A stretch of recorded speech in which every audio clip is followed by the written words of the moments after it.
Cheers, everybody. Cheers. Please give me a second because these videos take a minute to upload. What you're watching is basically a history lesson, guys. Um, I'm, pardon, I hope you can hear over the cars passing. Do you guys want to take a quick look around? Let's see, check this out. I'm basically camping out, and you guys missed it. Oh, you see the mist in the background? It's a very beautiful day. It's perfect camping weather. This is San Bernardino National Forest, and I'm basically parked on like a huge turnabout. So again, guys, pardon me for a long intro. You're about to have a history lesson. And this is San Bernardino National Forest. Again, pardon me, guys, for being a broken record, because my videos take a while to upload. I don't know why. It's annoying. But this is San Bernardino National Forest. And if you like history, if you would like to know how life was before cell phones and how the late 20th century was for Gen Xers. I'm a very old millennial, almost Gen X. I fit the stereotypical criteria for Gen X, other than usually Gen X is a little bit more mechanically inclined. I better kind of hide this, but I'm in a huge turnabout, like going up a mountain in San Bernardino National Forest. And I'm gonna give you guys, gonna chronicle a story that serves as a history lesson of how life was for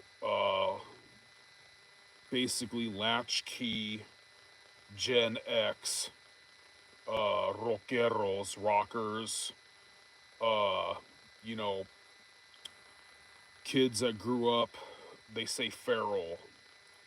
We had very little parental supervision and we were left to our own precarious devices. So, I hope video's in session.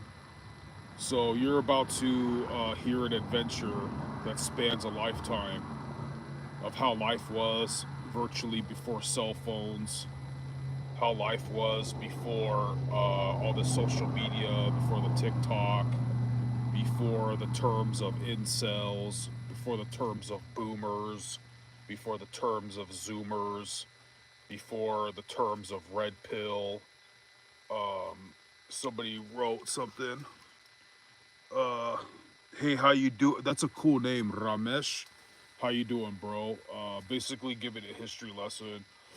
Um, I don't think I'm that special, guys, but I guess I when I tell people my story, they're like, they think it's really unique. I think it's like sad and funny and pathetic, but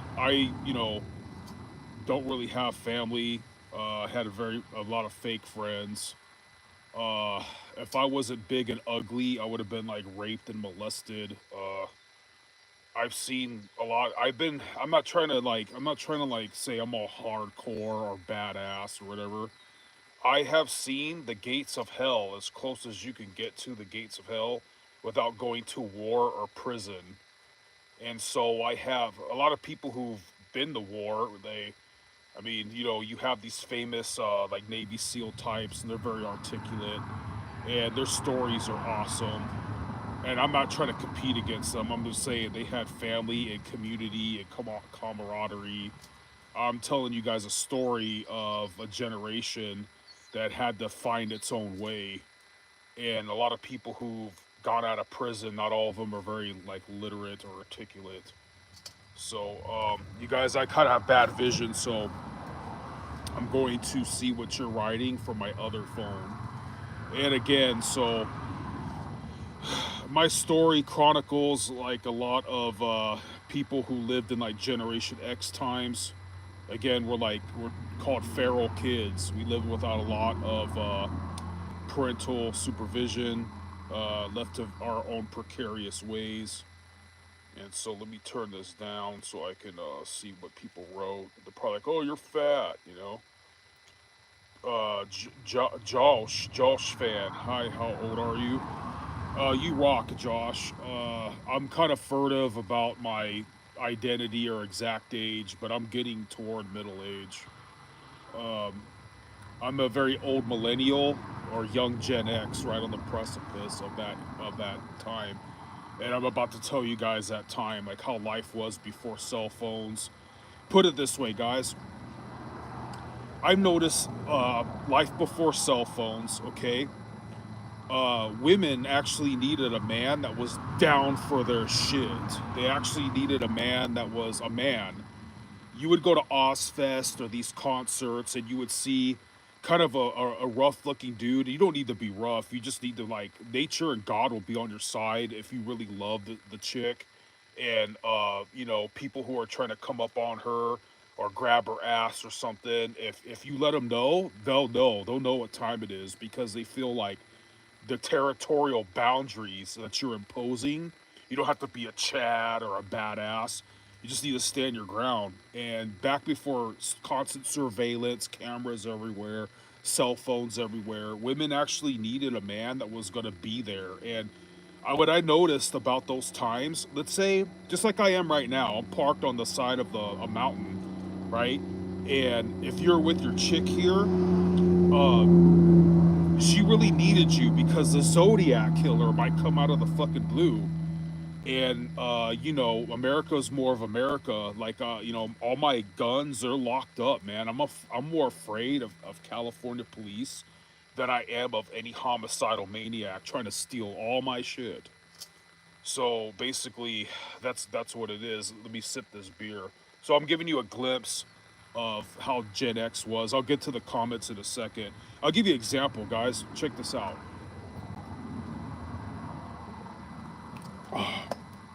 This guy, I was at Ozfest, right?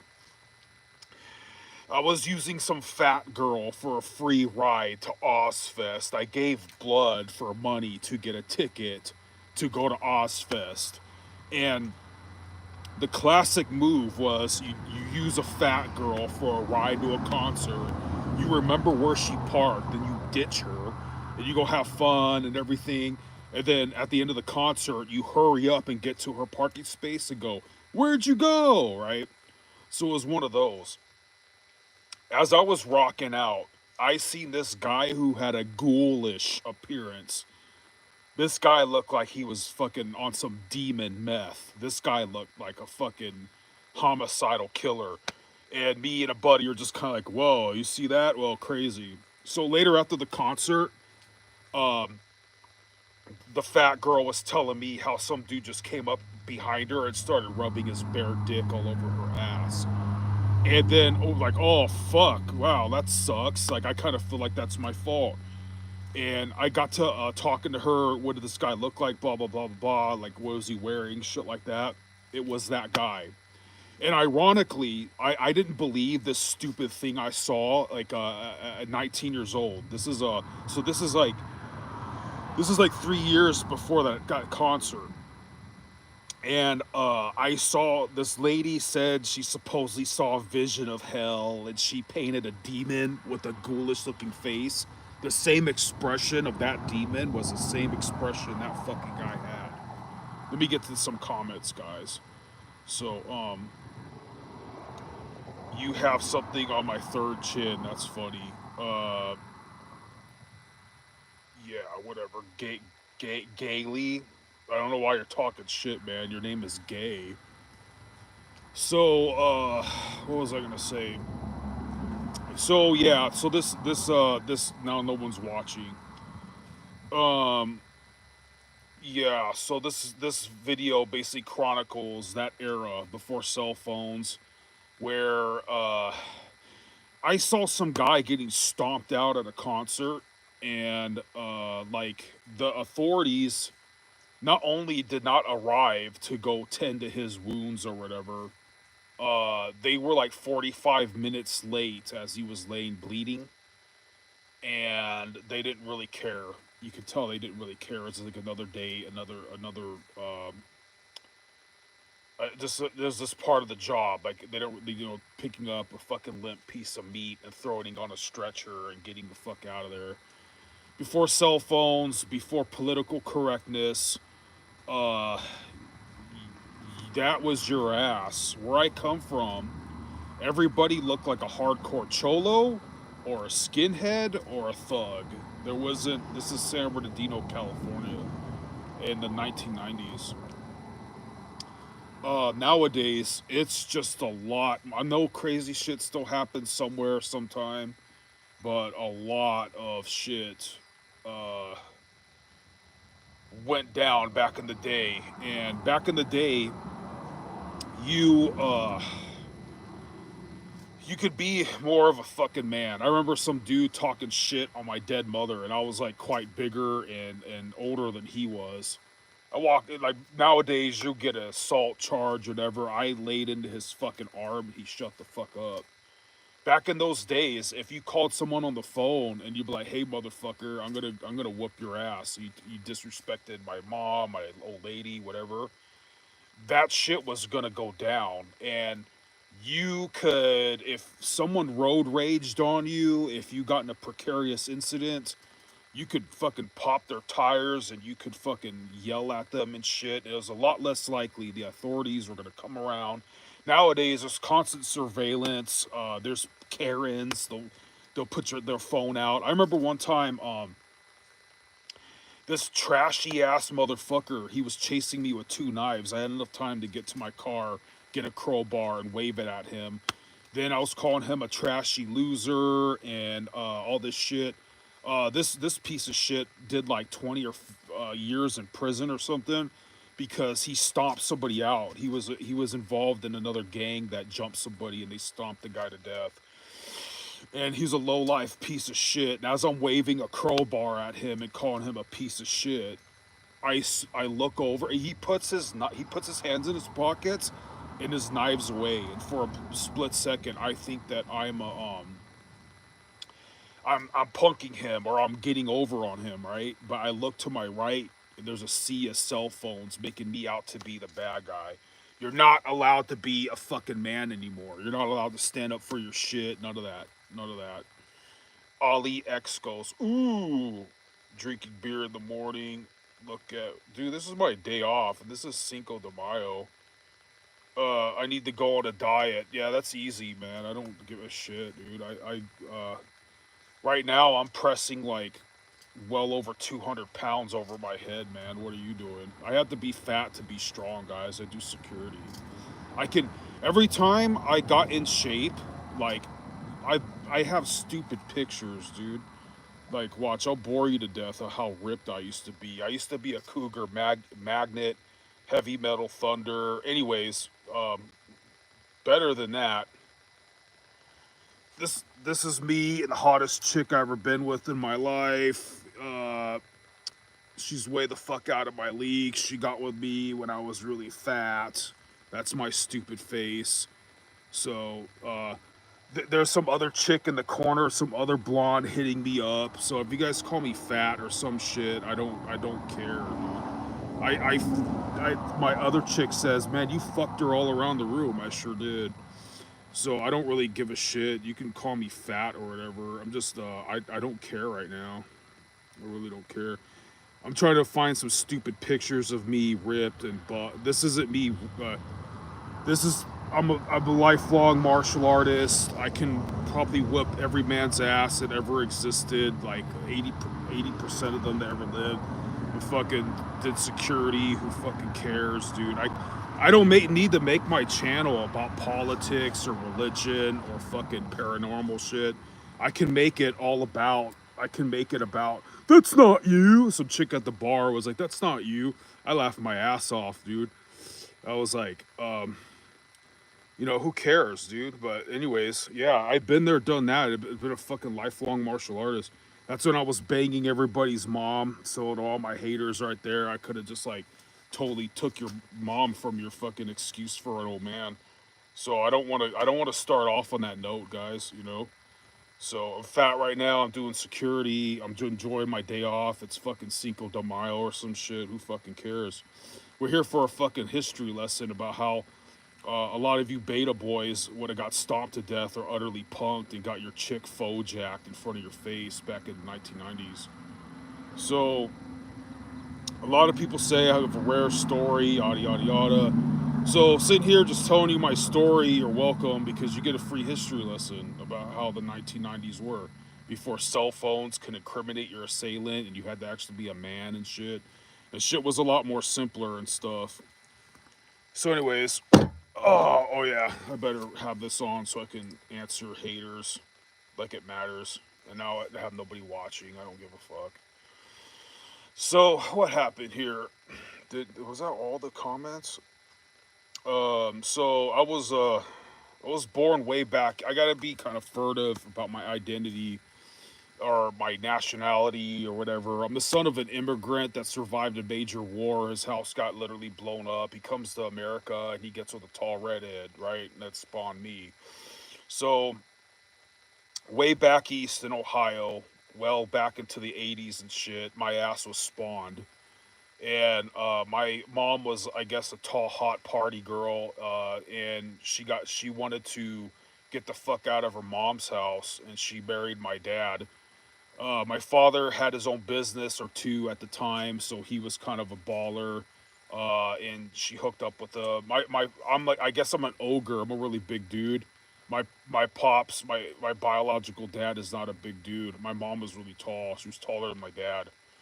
And anyways, they almost lived happily ever after until so he was a great martial artist, and he was running a karate, taekwondo, judo, whatever school with somebody else, his brother or something like that.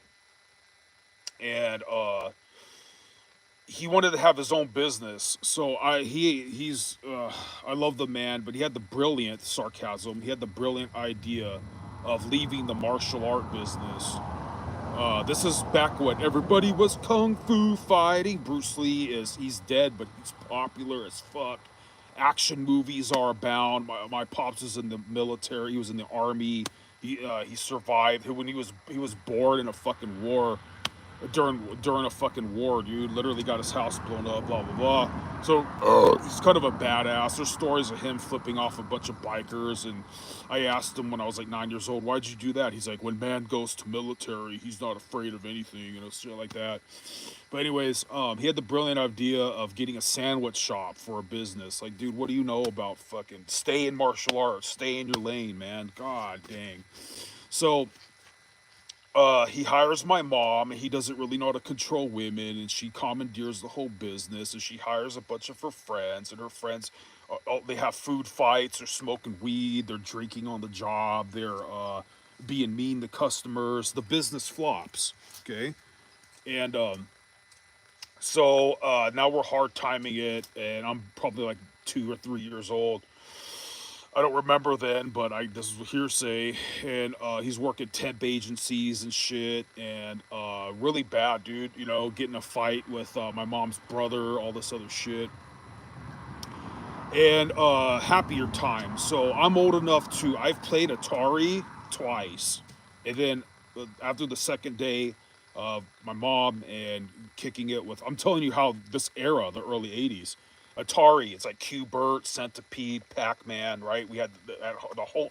You could go play arcade, but Atari was like the first or second console of video games that ever was made. So playing Atari, whoop de doo, right? And boom, like 2 days later, we get Nintendo, Mario Brothers, Mario One, Duck Hunt, yay, Kung Fu, other shit like that, man. So this is well into the '80s, and I remember one day I'm playing Nintendo and I hear this big ass noise in the kitchen. I gotta crack my neck, pardon me. You can't really hear it, but fuck, I got spinal injuries and shit. I tried out for pro wrestling really hard for too long, did martial arts, yada yada. So anyways, hear this big noise in the kitchen. I run over there, and my mom and her sisters are laughing their ass off, and they're like throwing my uncle, uh, not blood related. He's laying on the ground. Some picture fell, and they're like throwing shit at him. They're like kicking him, and he has this big smile on his face. People from Ohio are crazy, man. That's why like pro wrestling and shit is big in the East Coast. Like my mom and her sisters were beating the shit out of my uncle, dude. He was taking it and fucking laughing. I didn't. So I'm growing around. My mom isn't. I love her, but she wasn't serious lady. You know, that shit, that shit was hilarious. She was like morbidly hyper. You know, she would be calling her favorite sister and like farting in the phone and shit.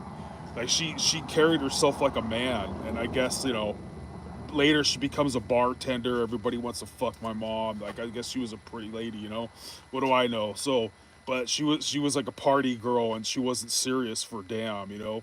I remember a long time later, she beat the shit out of my dad's sister. She like whenever she got bored, she'd come over and beat the shit out of my dad's sister. That shit was fucking hilarious. Mother was Italian, Irish, and Cherokee Indian, and when she would drink, she'd just get belligerent, say really fucking like politically incorrect or very swear words around other people's kids and shit. Oh man, I miss her. So, anyways, uh, fucking a maybe somebody commented. I don't know. Who cares? I mean, I care, but I don't think people really are tuned in. But this is the early '80s. Good for me. I don't see a lot of comments, so my mother didn't get along with her mother, who lived across the street for some reason. There's a lot of gossip and a lot of distension in the family, right? But here's where shit gets interesting, man. So I have like a normal childhood or whatever. Oh, okay. So I must have, dude, I have a memory going back a long time. I remember when I got my first vaccines. I remember when I got my tonsils taken out. I surprised the shit out of my father because I must have been only like 4 years old. So I must have been about 4 years old. And I had a brief vision of a horrific looking shadow demon fucking thing, dude. Mind you, Ohio is the most gloomy, dreary. Like people like Jeffrey Dahmer and other serial killers come from Ohio. Ohio is a very depressing place, and oddly, time just goes by slower there. It's just so gloomy, and the people are very simple, and they all seem sort of depressed. Man, that's just my take on it. And anyways, I'm proud to be from there. Ohio people worship strength. That's why my mom was belligerently hyper. The strongest gym in the world is in Ohio. West Side Barbell, yada yada yada. But so if anybody cares how I saw this shadow demon thing, whatever. I had no brothers and sisters, so I remember one of my mom's friends is gonna come over. I get excited. I want to show her my toys or whatever the fuck. So we all acted like no one was home because they wanted her to go away. And I felt kind of sad and depressed. I'm like, oh yeah, I realize how alone I am and like there's nothing to do and I'm bored. And I briefly like had this fucking vision that like, mind you, my mom was like a hardcore on and off Pentecostal. I'm not allowed to watch like scary movies or horror movies or some shit like that, right? So I have this vision of this really ugly, contorted, like malignant or something looking fucking distorted, contorted, mutated shadow tree figure in the middle of a place or a room. I don't know why the word comes to mind. It was a dank room or a dank place. It was gloomy blue. You could feel that this realm or this place had no sense of time, and that image burned in my head. And I remember henceforth during the daytime when I wouldn't be scared of the dark, I would try to draw this fucking being. I would draw like a tree with all these like fucking naked and screaming mutilated souls and people that are like stuck in the tree fucking crying out for help and shit like that. And my parents would eventually find that and be like, what the fuck? I'd be like, I don't know, man. I'd be like, what, 8 years old, 9 years old, drawing that shit. I drew other shit that was fucked off too, like anything that would come to mind. Like starting at 5 or 6 years old, I drew like this ugly looking witch and shit, and my parents are kind of tripping out on that, man. So a lot of people will say, "Oh, you put this in your mind. It's not nothing paranormal. You already freaked yourself out." At 5 years old, it was the first time. I remember the very first time I couldn't go to sleep because your ears start to ring. Everything gets really sharp. Meaning, like, you ever had a TV? You can adjust the brightness. You can adjust the contrast. You can adjust the tint or whatever. You can adjust the brightness. I just said that. If you turn the sharpness way up, and my ears started ringing so loud, and I was like, we're not alone. There's something fucking watching us, man. And my parents would get so annoyed that I want to sleep with them and shit like that. I couldn't stand that fucking eerie presence. And my dad would eventually shit on me and throw in my face how he's been in the military and like he was never scared of the dark. He doesn't know what the fuck I'm talking about. He never experienced anything like that. So I must be a bitch and all this other shit. I became Orthodox Catholic, at least in belief, because Protestants don't fucking believe. They generally try to confide in them. Like, could you bless my house or some shit? They just fucking laugh at you and look like you're weak. So I tried to start telling myself that this is nothing. This is a brain glitch. It's like my dad says, it's nothing. And I noticed that whenever I was like a bad kid, like whenever I wouldn't really think about God or anything seriously, like these fears would generally go away. But whenever I start thinking about God or whatever, I'd start feeling these presences again. And again, atheist or naturalist or whatever, they're gonna say, "Hey, this is a superstition. You're just freaking yourself out. Nothing's really there." And I would consider that. I would consider that. So we moved by car from Ohio to California in 1988. My father had a job with his brother out here in California, and my dad said that he had a brief glimpse of a fucking demon face or some shit like that.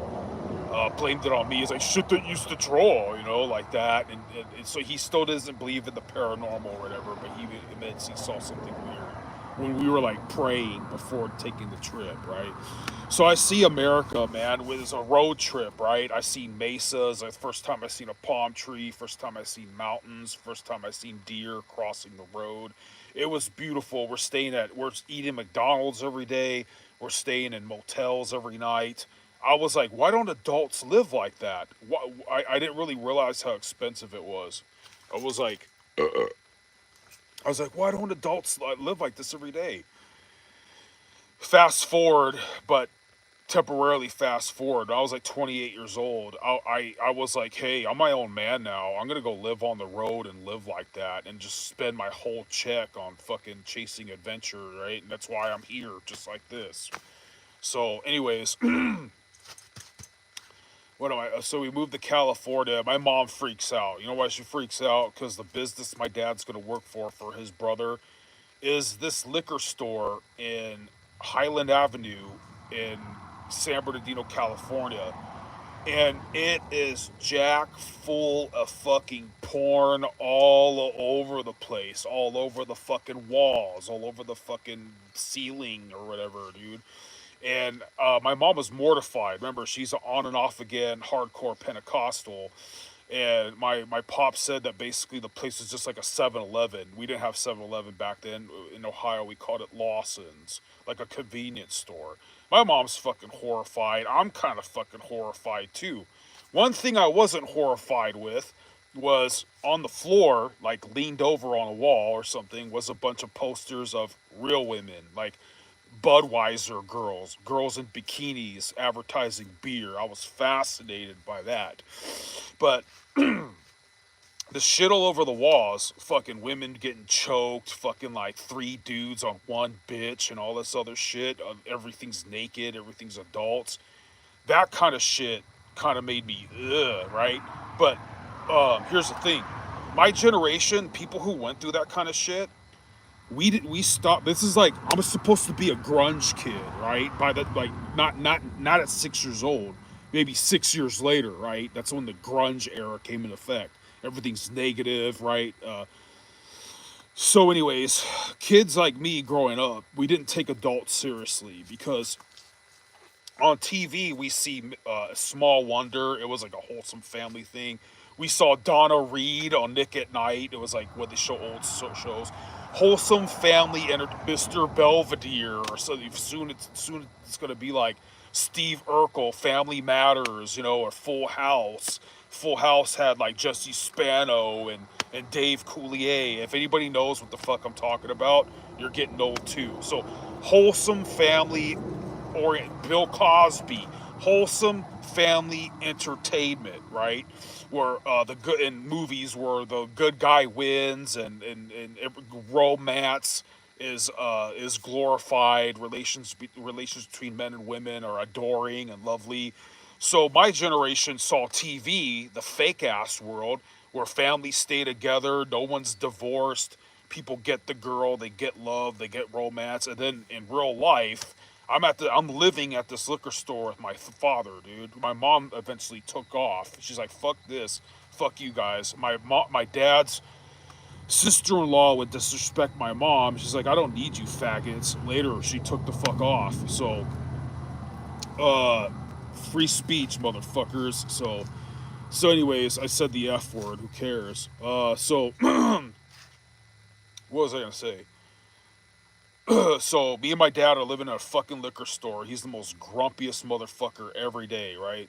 So on TV again, everything's wholesome, everything's lovely. In real life, I don't know why would that chick's pretty? Why do you want to spit on her and choke her and you know what I mean? Why are we selling like whips and handcuffs at this fucking liquor store and shit? I see adults coming in there, they're pissed drunk, the back of the alley by there smells like fucking rotten piss. Adults spitting on the floor, people putting their cigarette on the floor to go shop, and then come out with their fucking alcohol and booze and pick up their cigarette off the ground and start smoking it again.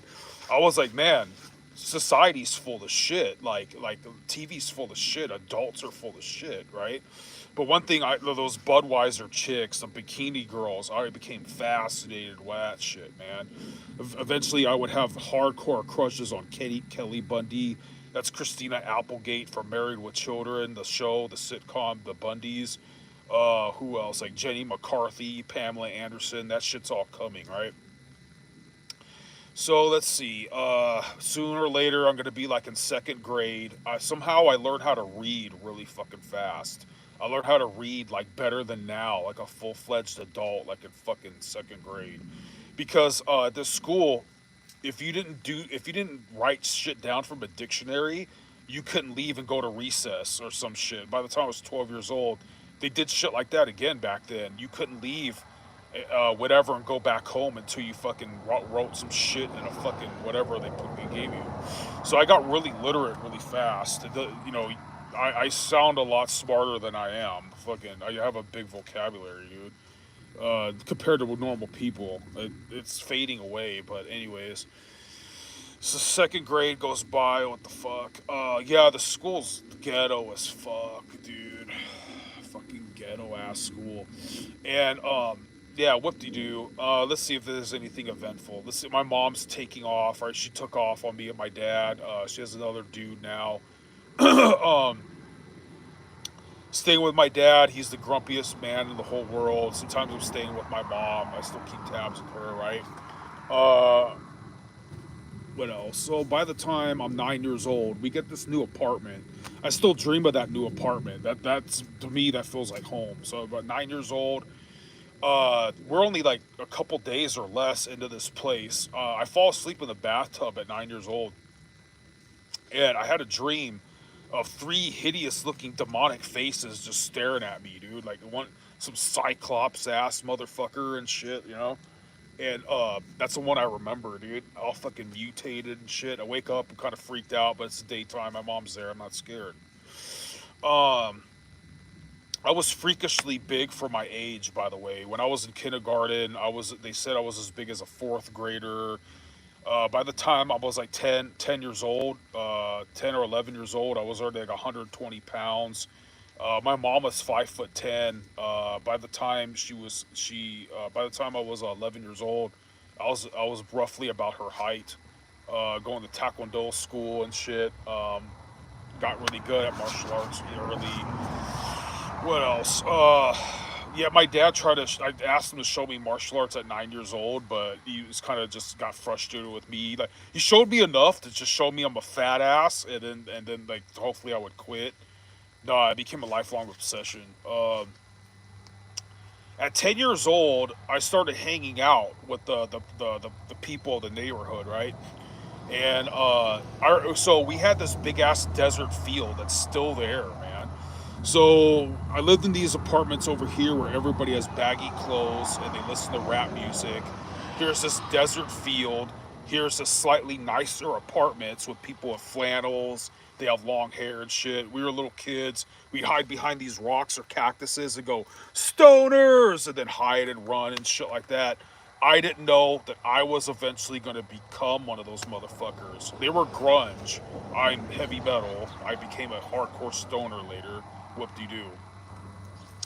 Uh, Gailey says you are. Whoop de doo, man.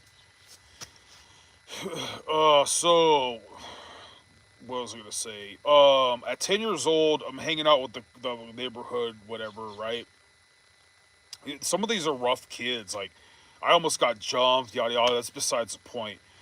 At 10 years old, we go to some person's house, and she's a witch, and she has tarot cards, right? And I remember Protestantism's so fucking stupid. Like I sort of evangelicalism, where that's what gives makes atheist people think all Christians are retarded. If you're gonna get into religion, look into Orthodoxy. They're smart.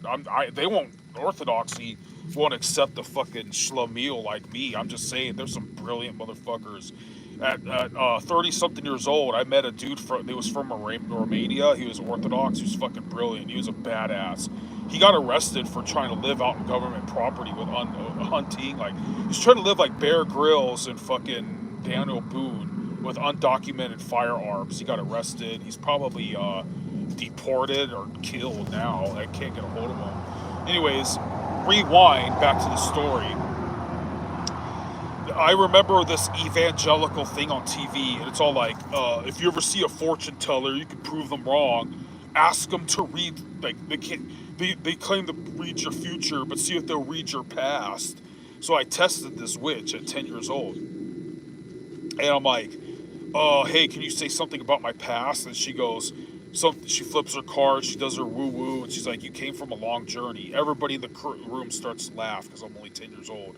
I'm intrigued, and I go, that's actually correct. We moved here from Ohio by car, and it took 5 days. It could have took shorter, but it was an adventure.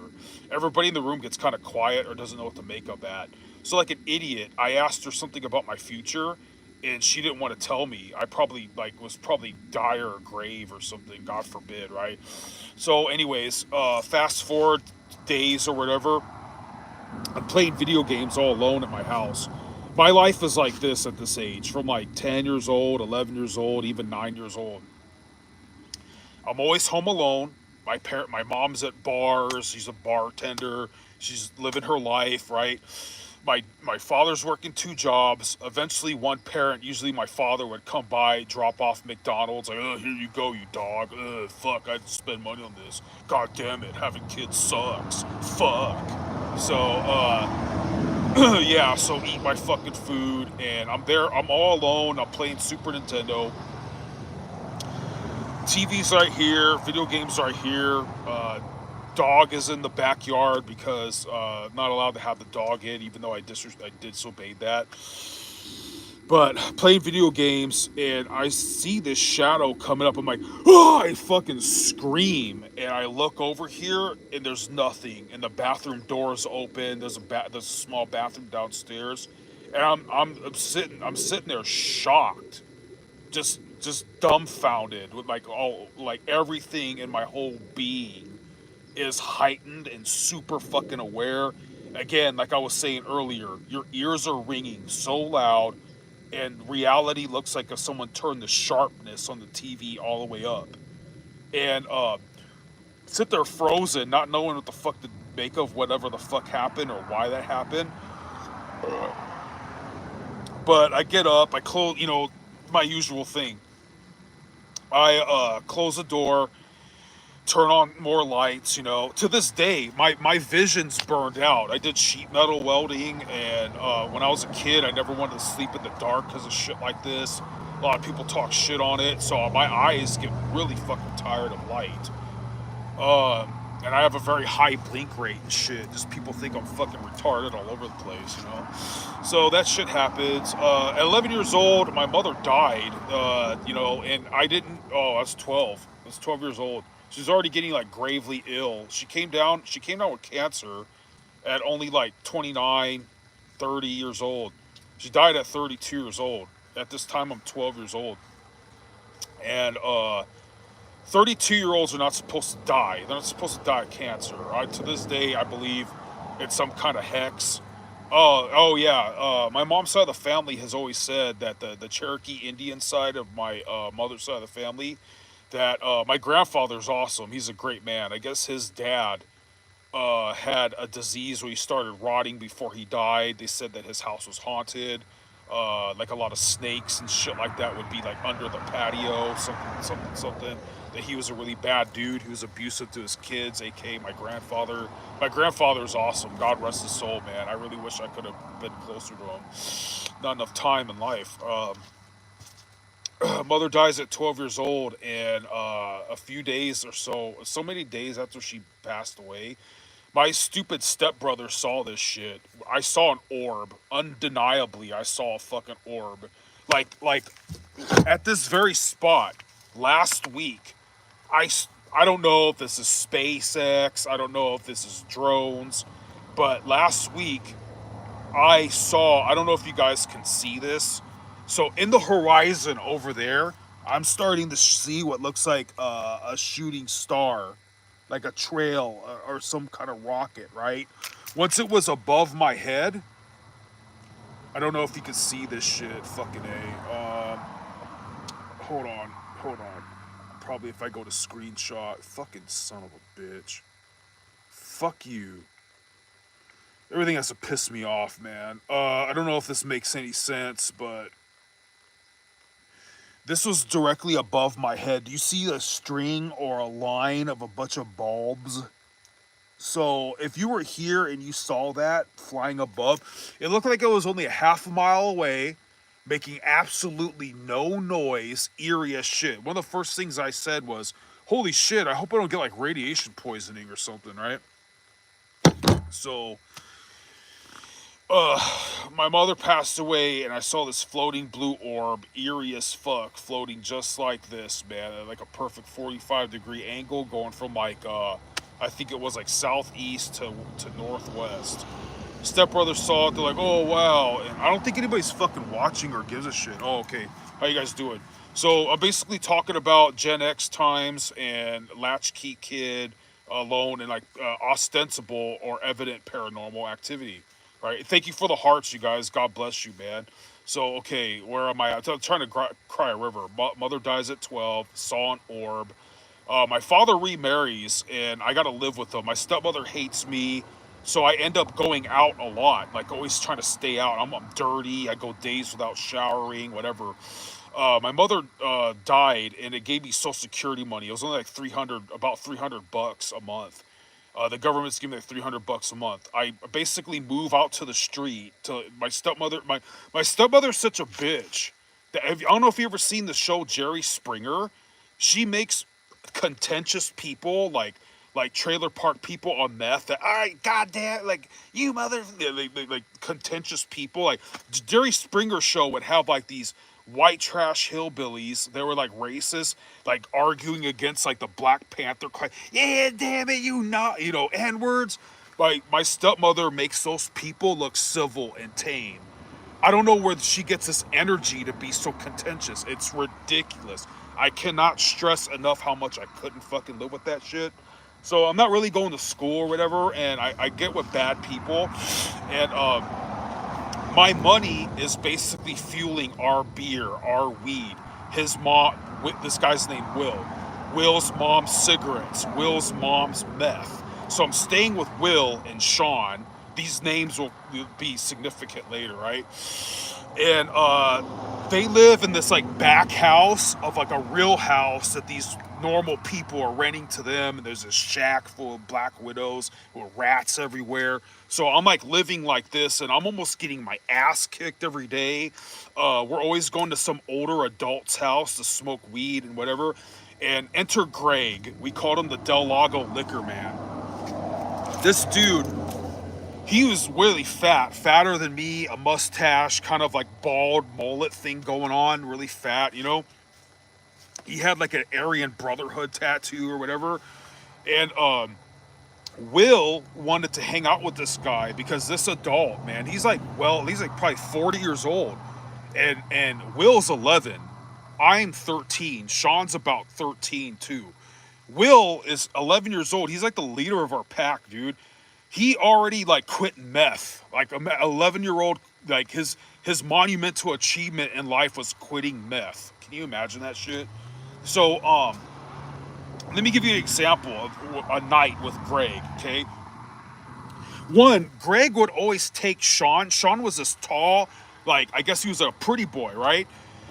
Sean used to have really nice blonde hair. I guess he had blue eyes. Chicks liked him. He always wore this nice flight jacket. But now he has a shaved head. He likes Ozzy Osbourne, Pantera, Alice in Chains. So this is like the mid or early 90s. Will wants Sean to go along with this because Greg, the old Del Lago liquor man, who always has money and shit, he's always trying to tell Sean that he doesn't need friends, that he should sell pot for Greg, he needs to come over alone. Obviously, creepo. Obviously, Greg is trying to be some John Wayne Gacy, you know, the serial killer, Pogo the clown. He's obviously trying to enter Sean's butthole, right?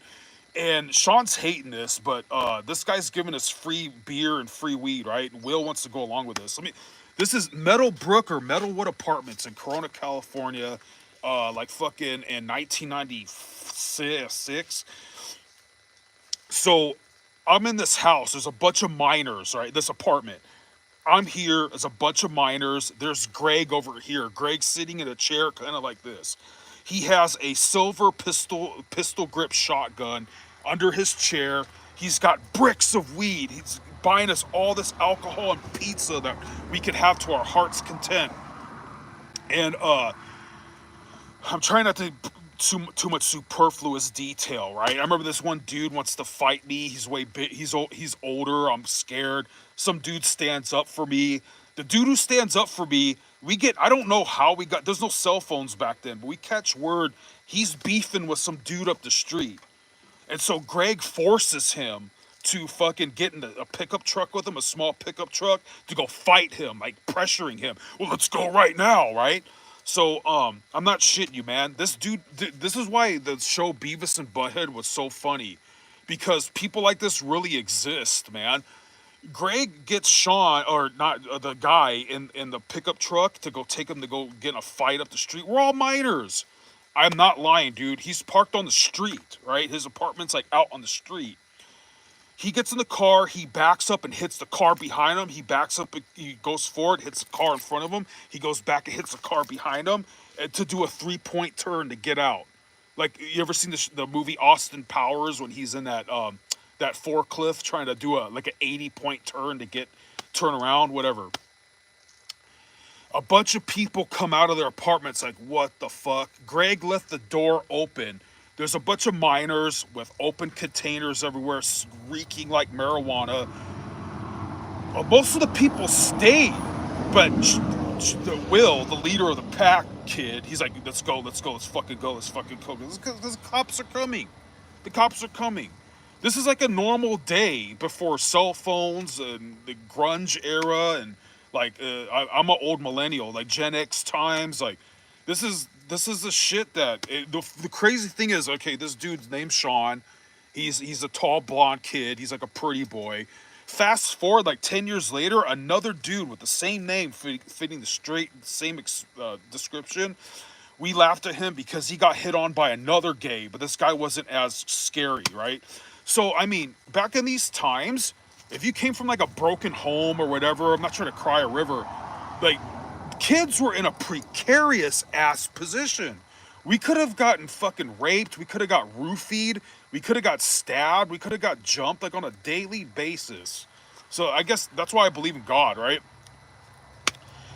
My dad appears out of nowhere. He's fucking pissed off, man, because the government's sending him letters about how I'm not going to school and shit.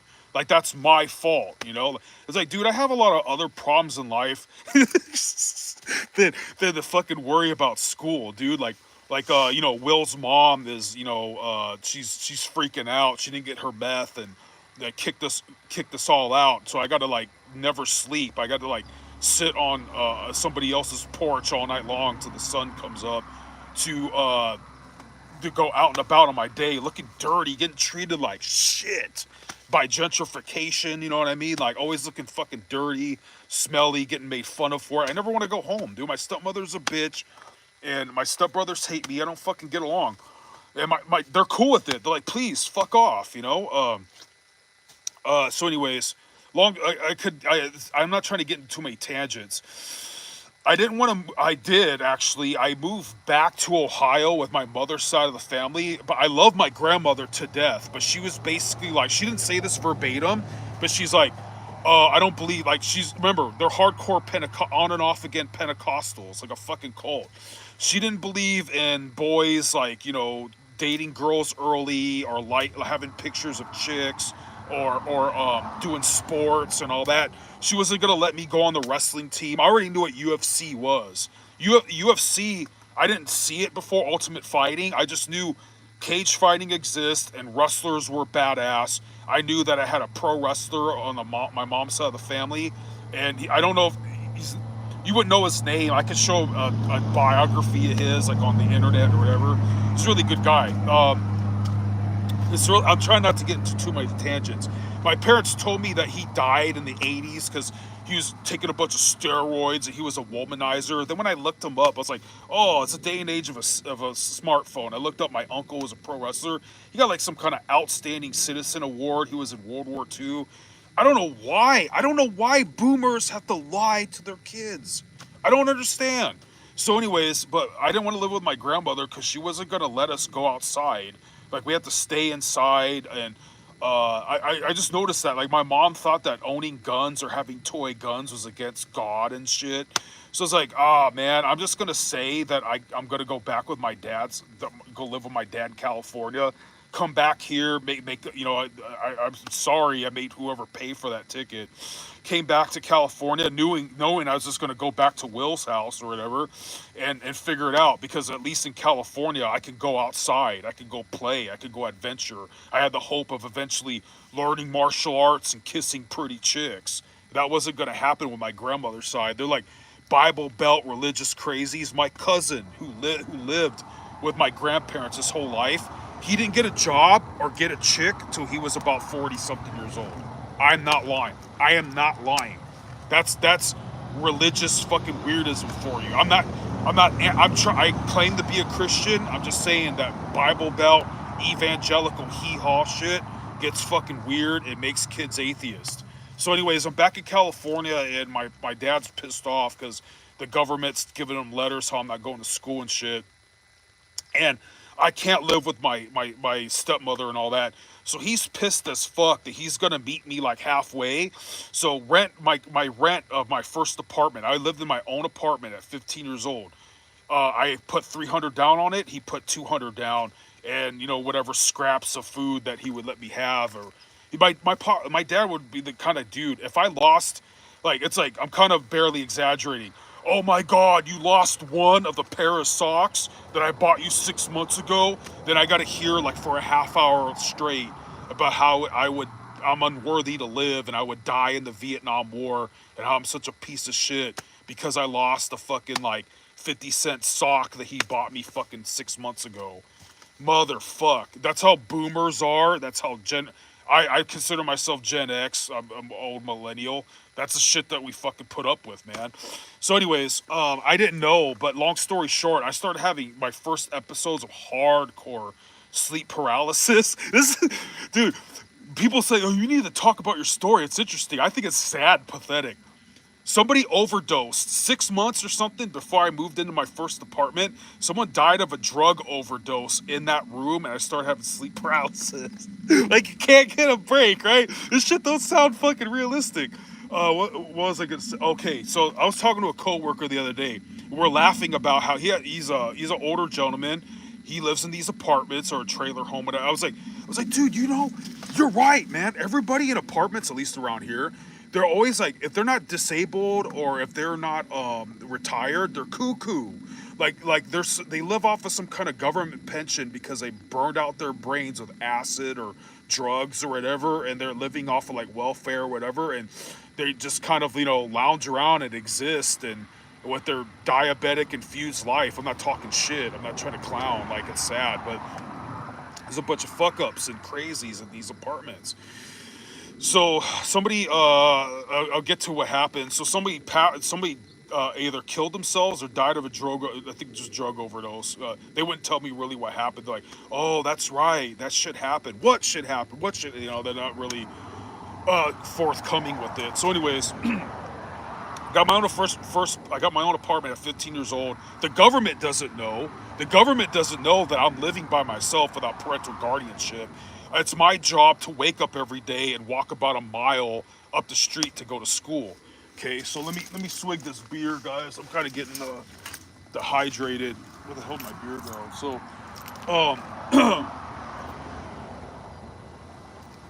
so remember, guys, I just told about, right. I was 12 years old. My mom mysteriously died. I had my tarot card reading at 10 years old. I'm seeing shadows and shit like that or whatever the fuck, and I'm trying to dismiss it. That I'm just crazy. My dad's right. I'm a bitch. I don't deserve to breathe. I would die in Vietnam. I could still listen to Slayer and be a dick and like whack off the chicks. I don't need to repent. I don't need God. I'd say all this shit like when it's daytime, like at 3 p.m., but when nighttime would come, on and off again, I would get these foreboding ass presences. This all started with my very next door neighbor. His wife was a really cool lady. She shows me this again. People who are skeptical, atheists, naturalists, whatever. They're gonna say, "Oh, you just freaked yourself out, man. Quit being a bitch. Like, you're scared of nothing." She was showing me, she was in the like crazy shit. She talked about how she played with Ouija boards and this and that when she was a kid. So she shows this picture that she took of her kid, in the background's a house that she grew up in the window of the room that she had where she used to play with Ouija boards or whatever, listen to hardcore rock and roll in the 80s or whatever, excuse me. You think it's like a white smudge, like you wouldn't pay attention. I was like, oh, I forgot her kid's name. Oh, he's cool. She's like, look at the background. I'm like, what? There's like this white blur. She's like, don't you see that that's like a skull? I'm like, oh yeah. She's like, don't you see that's like a skull with like a Native American headdress? I was like, I just kind of played along with it. I was like, oh wow, yeah, that's crazy. I was kind of thinking, maybe that's a coincidence. Remember, I was taught by my dad that shit don't really exist and I'm just being a bitch, right? But oddly enough, that's when that sleep paralysis shit started happening. My sleep paralysis shit started like this at 16 years old. First, it was basically nothing. Like, I'm sleeping, it's dark in the room, whatever. I wake up and I notice I can't really move. Like, I'm awake, but I'm not awake. And you have two choices. Do I just try to give in and go back to sleep, or do I fight to move and get up? Then I started thinking. I'm like, what the fuck is this? Like, if I let myself go back to sleep, am I gonna die? I mean, what the fuck? So you kind of like force yourself to pop out and get up. My first instinct was to try to nudge off the bed, and hopefully falling on the ground would knock me awake. That was always my rationale. So I was like, oh, that's kind of weird, right? And then I don't know if this is consecutively, but eventually I start getting sleep paralysis. Mind you, again, people are going to say I'm freaking myself out. I got shit all over the wall, like Slayer albums of Black Sabbath and shit like that, right? Or shirts. When I was younger, I would whatever money I had, I would go find an old school metalhead. I would go offer them to buy them a pack of Marlboro Red cigarettes, which was $2.25 back in the day. In exchange, they would give me authentic fucking heavy metal shirts. Like, for example, if you Google the metal up your ass Metallica shirt, there's like it's a toilet with a hand coming out with a sword, metal up your ass. Like for example, I could name other shirts. If you're a metalhead, I had like fuck I a bunch of Iron Maiden like concert shirts, fucking whatever, man. No, I don't think people versed in heavy metal, old school heavy metal, are watching, anyways. So, anyways, like metal up your ass shirt, very famous shirt. I didn't have to go to Hot Topic. I didn't. There was no Amazon to go find that shit. It was faded as fuck. It's been through concerts. It's been through the ringer. I fucking bought that off of Metalhead. I had all that kind of memorabilia in my room. The sleep paralysis would be like, waking up with that fucking horrible ringing in your ears and sensing that there's something else in the room, sensing that something's not right, and trying to power yourself to wake up. Then eventually I had a sleep paralysis episode that years, decades later, I just happened to there's this priest. He's called Father Donald Calloway, and he had an interview on Pints with Aquinas show, and he's talking about the sleep paralysis episode where like a portal or a mirror or some kind of holographic thing appeared in the middle of his room with red eyes and shit. That really happened to me at age 16. I could give more fucking detail, right? And then, I fucking scared shitless. I'm not animated enough to articulate the heart pounding fucking terror, the immobilizing sheer what the fuck. And then popping out of sleep and having to run toward it's no longer there, you know what I mean? Had to run toward whatever that was to go cut a corner and turn on the lights and shit like that, right? So yeah, it really fucking happened, man. You could call it as a dream, a brain glitch. That's why I try to justify it during the daytime, right? If anybody wants to know, having a sleep paralysis episode, I open my eyes, I can't move. In the middle of this room, I'm like, no, that's not happening. That's not really happening. Oh my god. Oh Jesus, Jesus, oh my god, that's not fucking happening. And you can't stop gazing and fixating that you want to deny that there's like this window starting to materialize in the middle of the room, right? Like into another world, right? And it's so dark, you don't know because I had the lights off. It's matching the darkness of the room, anyways. And you see this like red dot. You're like, that's not a fucking eye. Oh my god! And there's another symmetrical, like another unsymmetrical, like other red dot. I was like, the orbs. I didn't know what an orb was back then. When I saw that orb at 12 years old, I called it a molecule. I didn't know what an orb was. Until way later in life. And fuck, I need to probably drink some water. um, yeah, that was crazy. So pop the light on, right? So I lived in that apartment or that room for maybe 4 years, like age 16 to 19. And I would have other sleep paralysis episodes that weren't as eventful. Let me go get a Gatorade real quick. It's right behind me. And I have another uh, ostensible paranormal incident that happened at 19 and a half years old that is pretty fucking crazy. This really did happen. And remember, guys, I know I'm fat and old. I don't really need to make my channel about this shit look crazy, get ridiculed. I could get back in shape and make it only about martial arts and shit. I don't need this negative attention. So 19 years old comes and my social security is going to be ordered off. The deadline is over. Like once you're an adult, I somehow got extended to like 19 and a half years old.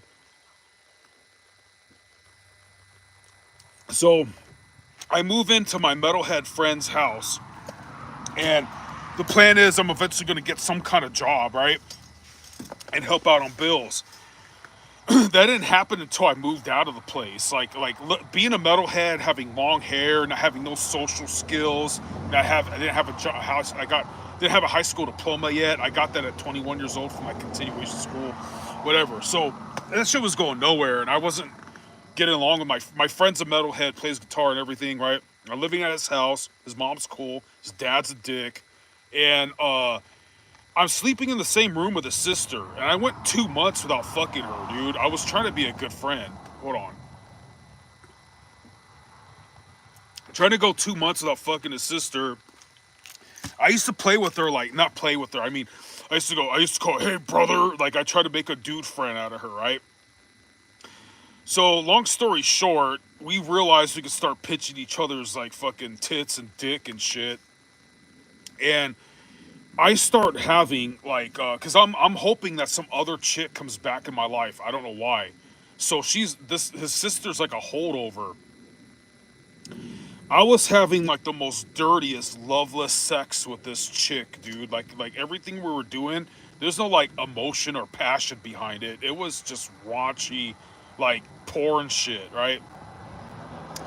And one day, I'm trying not to put so much superfluous detail.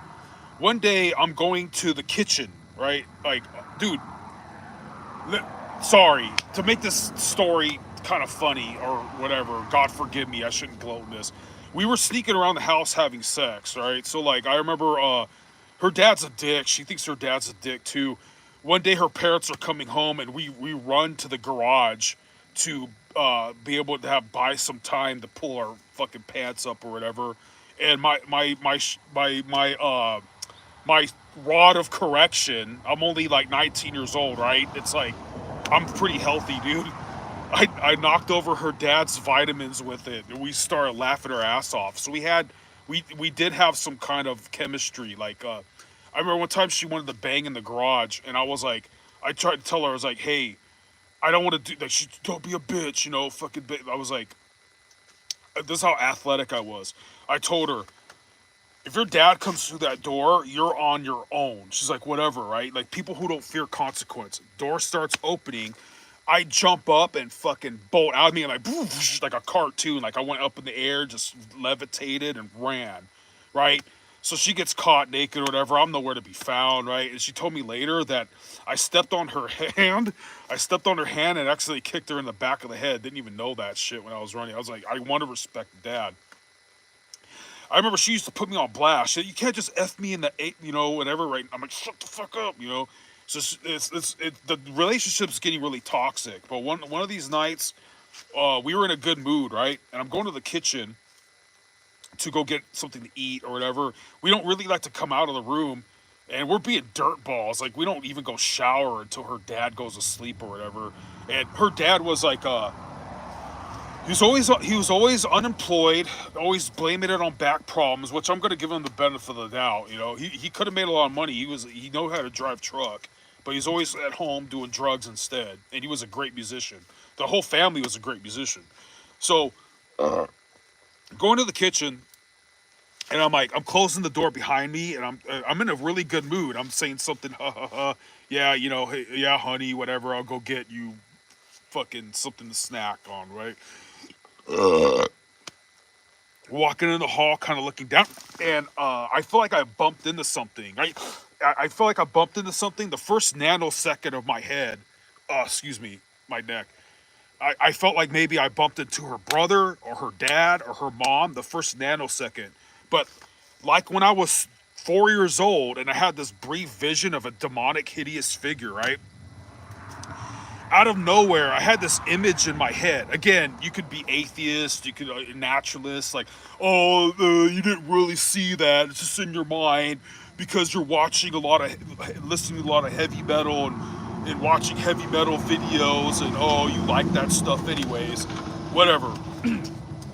So I felt like I bumped into something, and what I saw, with a vision I saw, I'm not making this up. I'm not like, I'm prophesying in the name of the Lord. You're gonna get $1,500 if you go fund me. I don't have nothing to gain from that.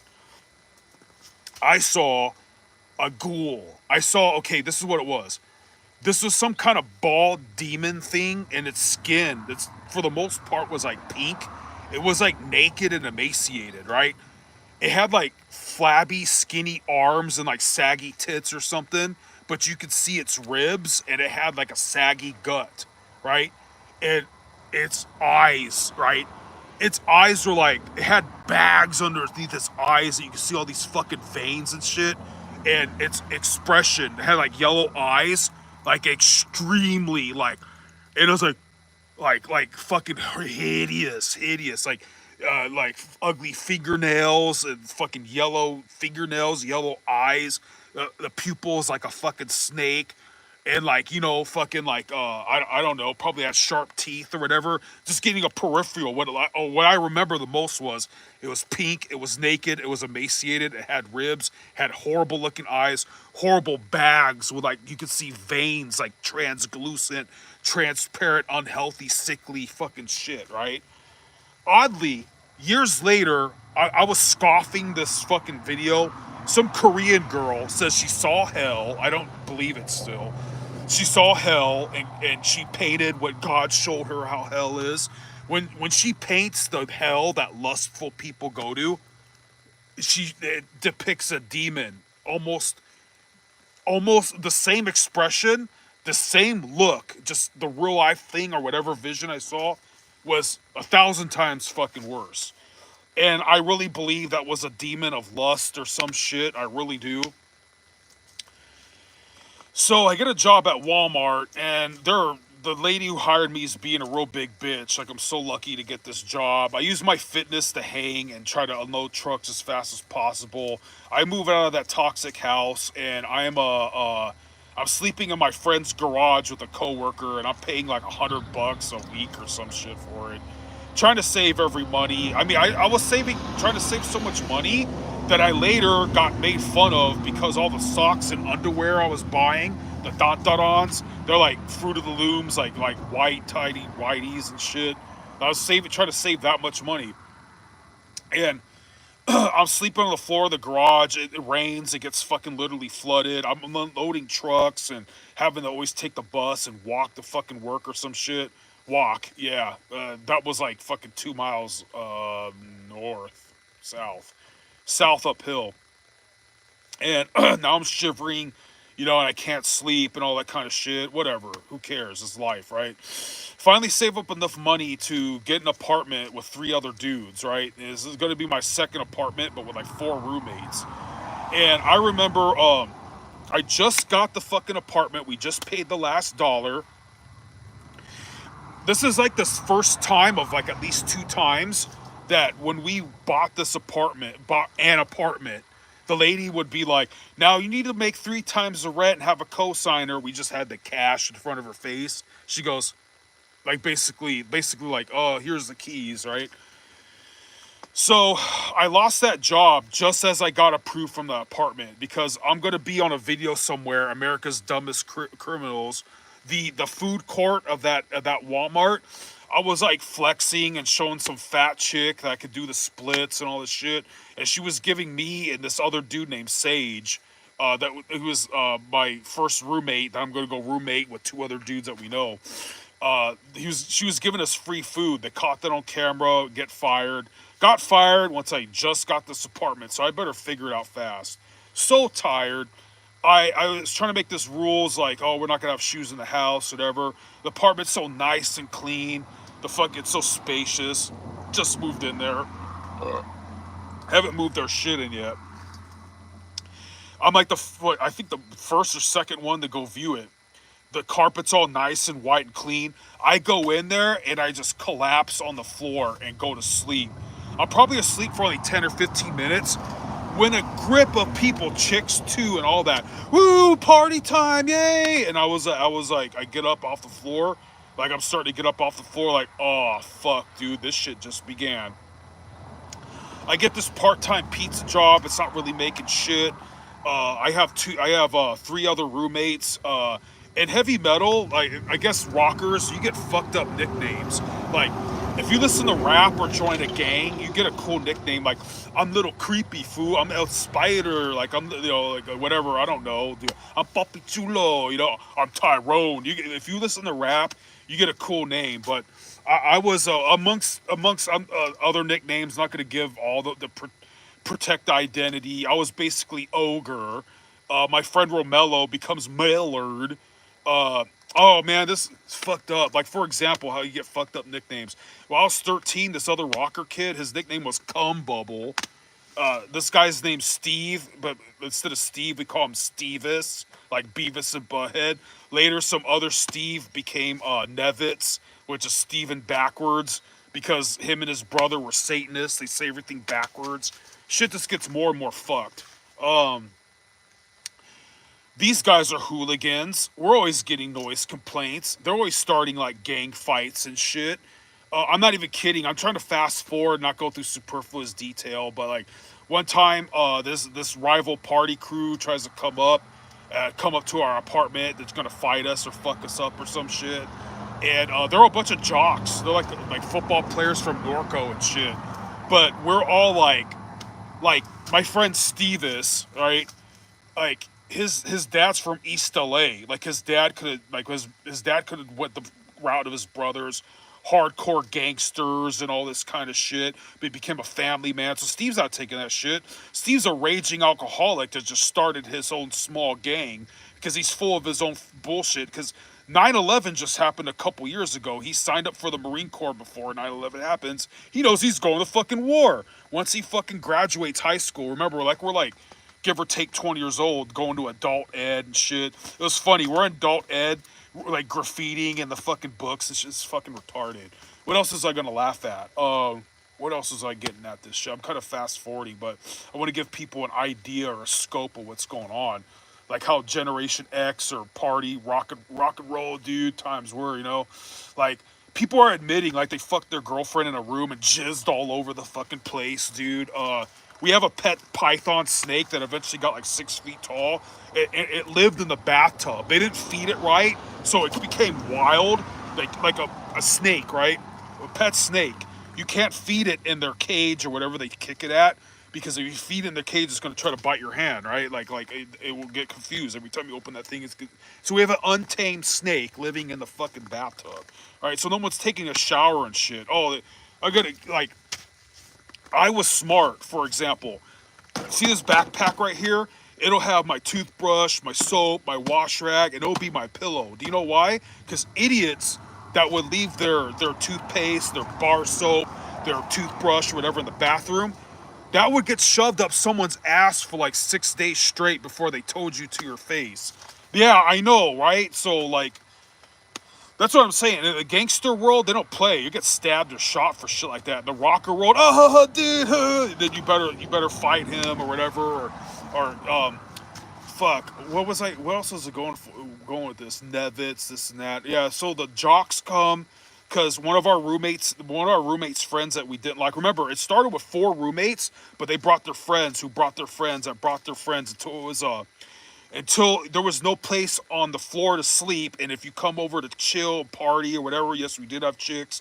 You come over to chill, it's like, hey, by the way, you're sleeping on the floor, right? We can't find the pet snake. They had pet tarantulas, a scorpion. They had these 2 snakes. One of the smaller snakes got lost. I was smart. I designated my room, even though I was one of the major rent payers. I eventually got a pizza job. I got fired from the pizza job because I told this vegan, straight edge gangster manager, I was like, hey, I gave him a huge notice. I'm getting this day off. I'm going to go see Iron Maiden. They didn't fucking give me the day off. I went anyway. I lost that job. Barely making rent, barely fucking eating. Ripped as fuck because I'm barely eating. Sun's coming out. That sucks. I designated my room to stay at was the balcony because I knew how fucking hot it was going to be there.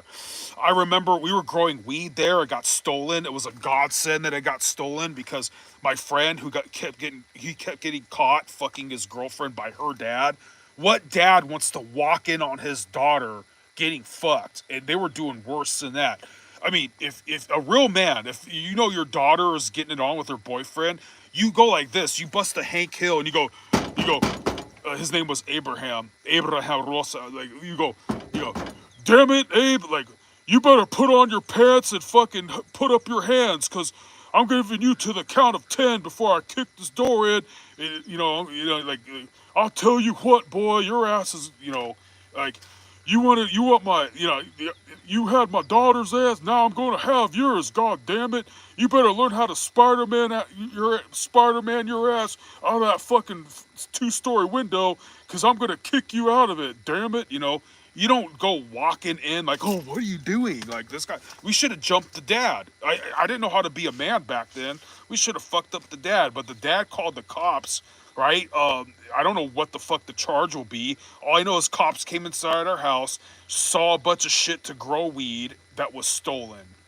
Oh, and the dude who obviously stole the weed, we jumped him.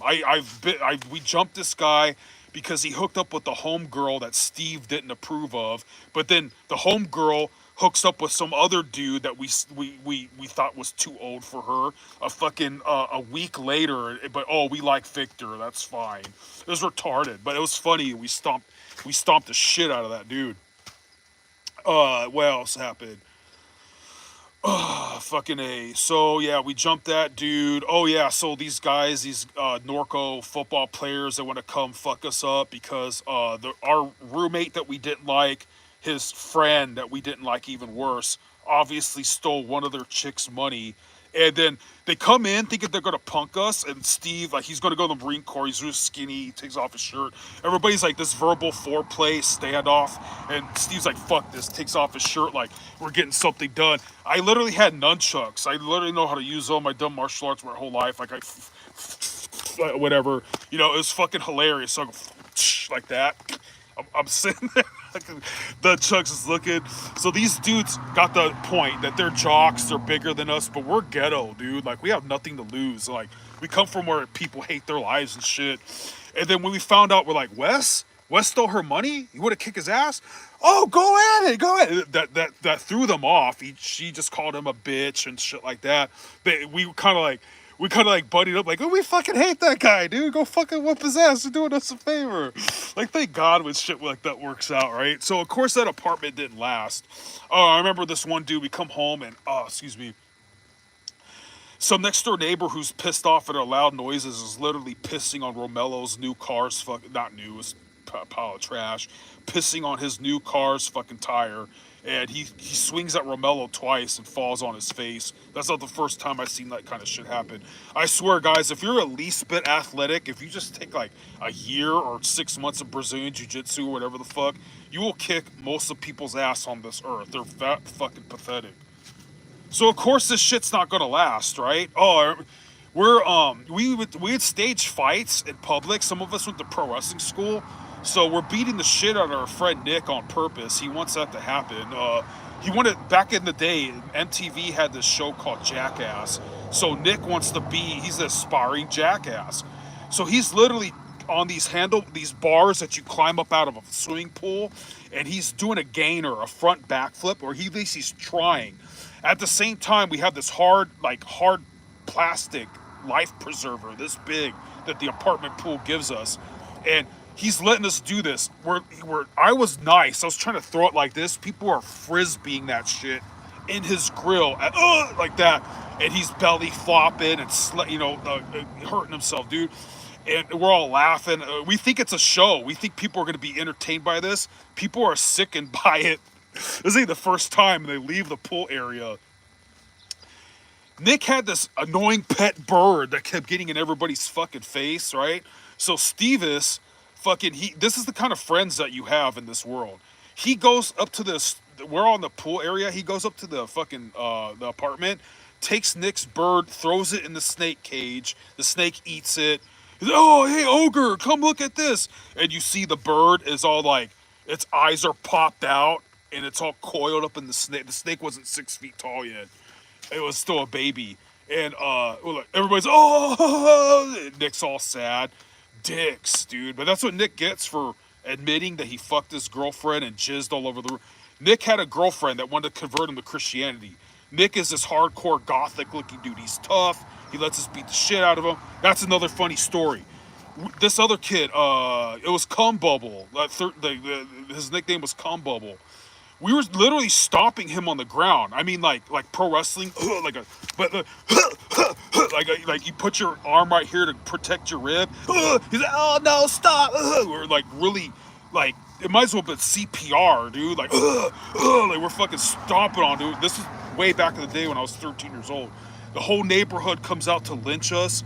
And even Cum Bubble gets off all the. It's just a joke. They didn't believe it, dude. They were gonna fucking lynch us, man. Oh yeah, it was sad. We this what was his name? Bruce. His mom's a sperm whale.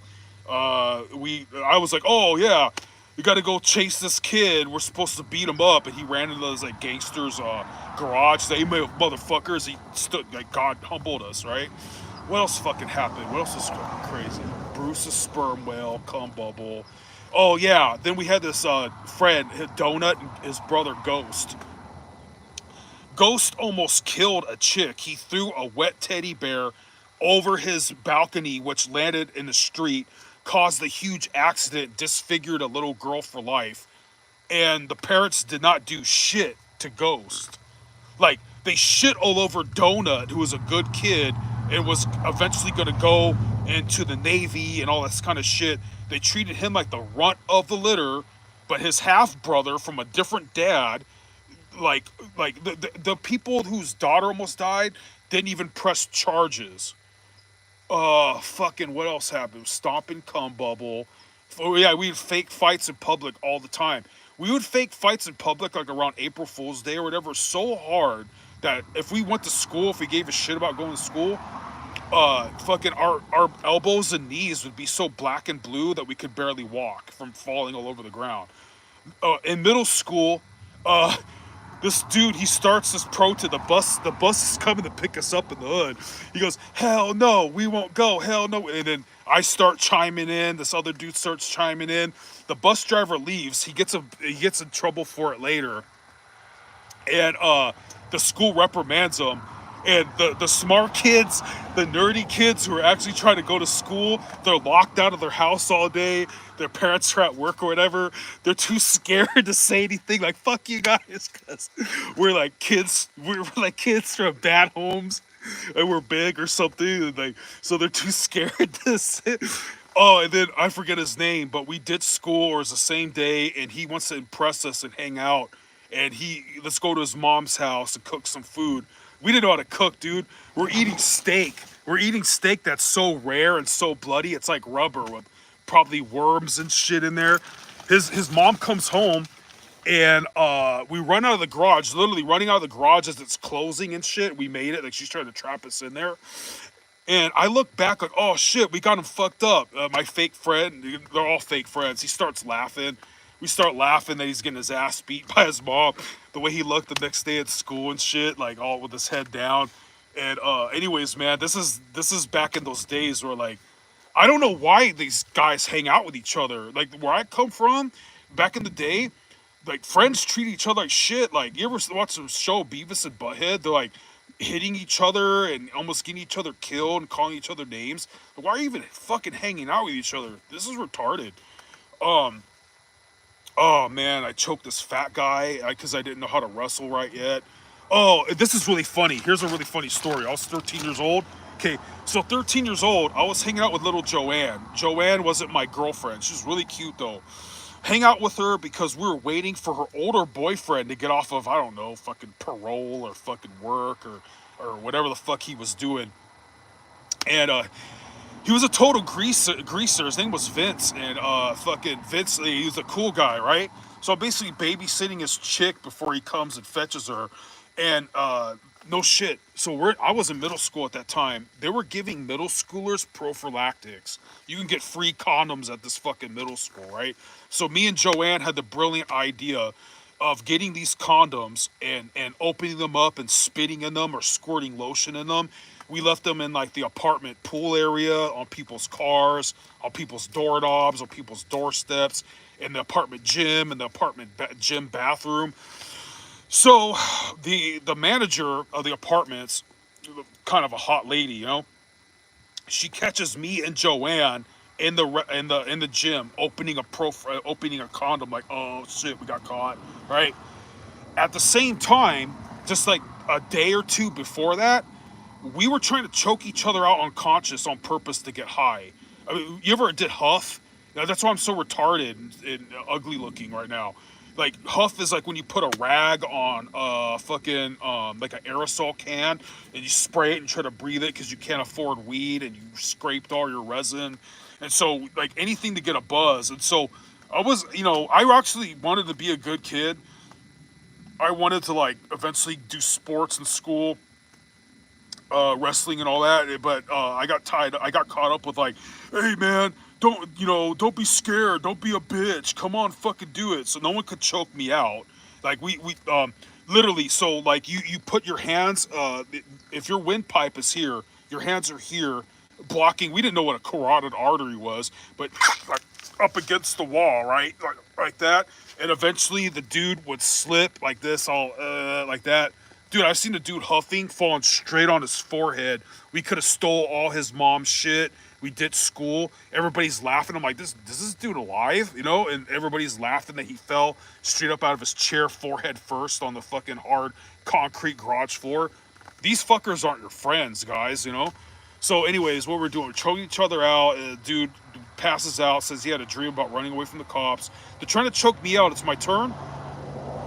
I'm too big and ugly or something, and they can't choke me out. But I have all these marks on my necks that look like hickeys the next day from, like, you know, their claws or whatever. So I have all these marks on my neck, like bit up, like I got fucking hickeys, right?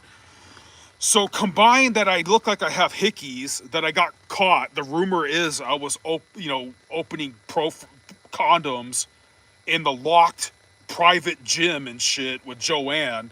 So oh, you little Joanna, you got. So people thought I was effing little Joanne with hickeys all over my neck and shit. And I just didn't correct people. I was like, oh yeah, I'm such a playboy. Yeah, I don't know what to. I was such a fucking joker, dude. Like, this is dirtball. This is even in the realms of metal anymore. This is punk rock. I don't mean creepy. Yeah, it is kind of like not with Joanne. I'm talking about fast forward. I'm like 16 years old. There's this chick coming over. I walk her to school, like walk home from school, right? So she would come into my apartment to like take a piss or get a drink, right? And then she would go on her little merry way until she eventually hooked up with my other metalhead friend. So I wanted to impress her because she's not giving me attention. So one day I went to go throw the trash out, and I saw, a pair of women's underwear on the fucking ground, right? So, oh, fuck, it says low battery. God damn it. I don't know why this shit. So, this will be continued. So, she's going to come over tomorrow. We're going to walk home from school. So, she has to go into my room to go use the restroom. First thing she sees is a full-grown woman's panties on the floor. And she's like, who you fucking? Like that, I got her to start thinking that it started showing interest in me out of spite and jealousy. I was like, oh no, Amanda's nobody. I said something like that. So yeah, we were fucking retarded. What was another?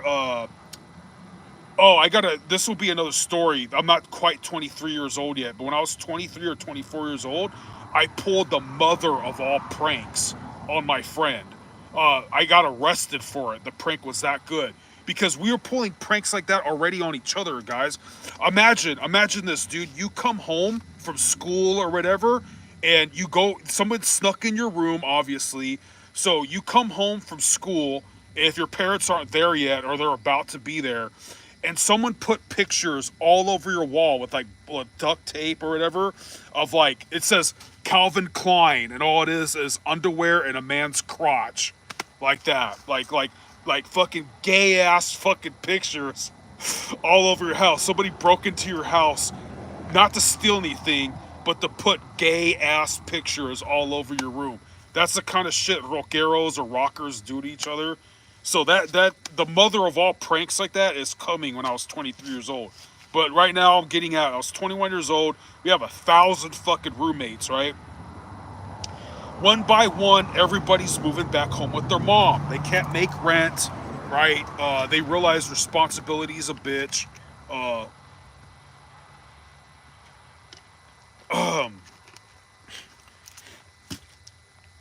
They realize having responsibilities suck. Oh man, my allergies. And yeah. So, anyways, I gotta cut it. I gotta cut it off early. This is gonna be a part 2 to this shit.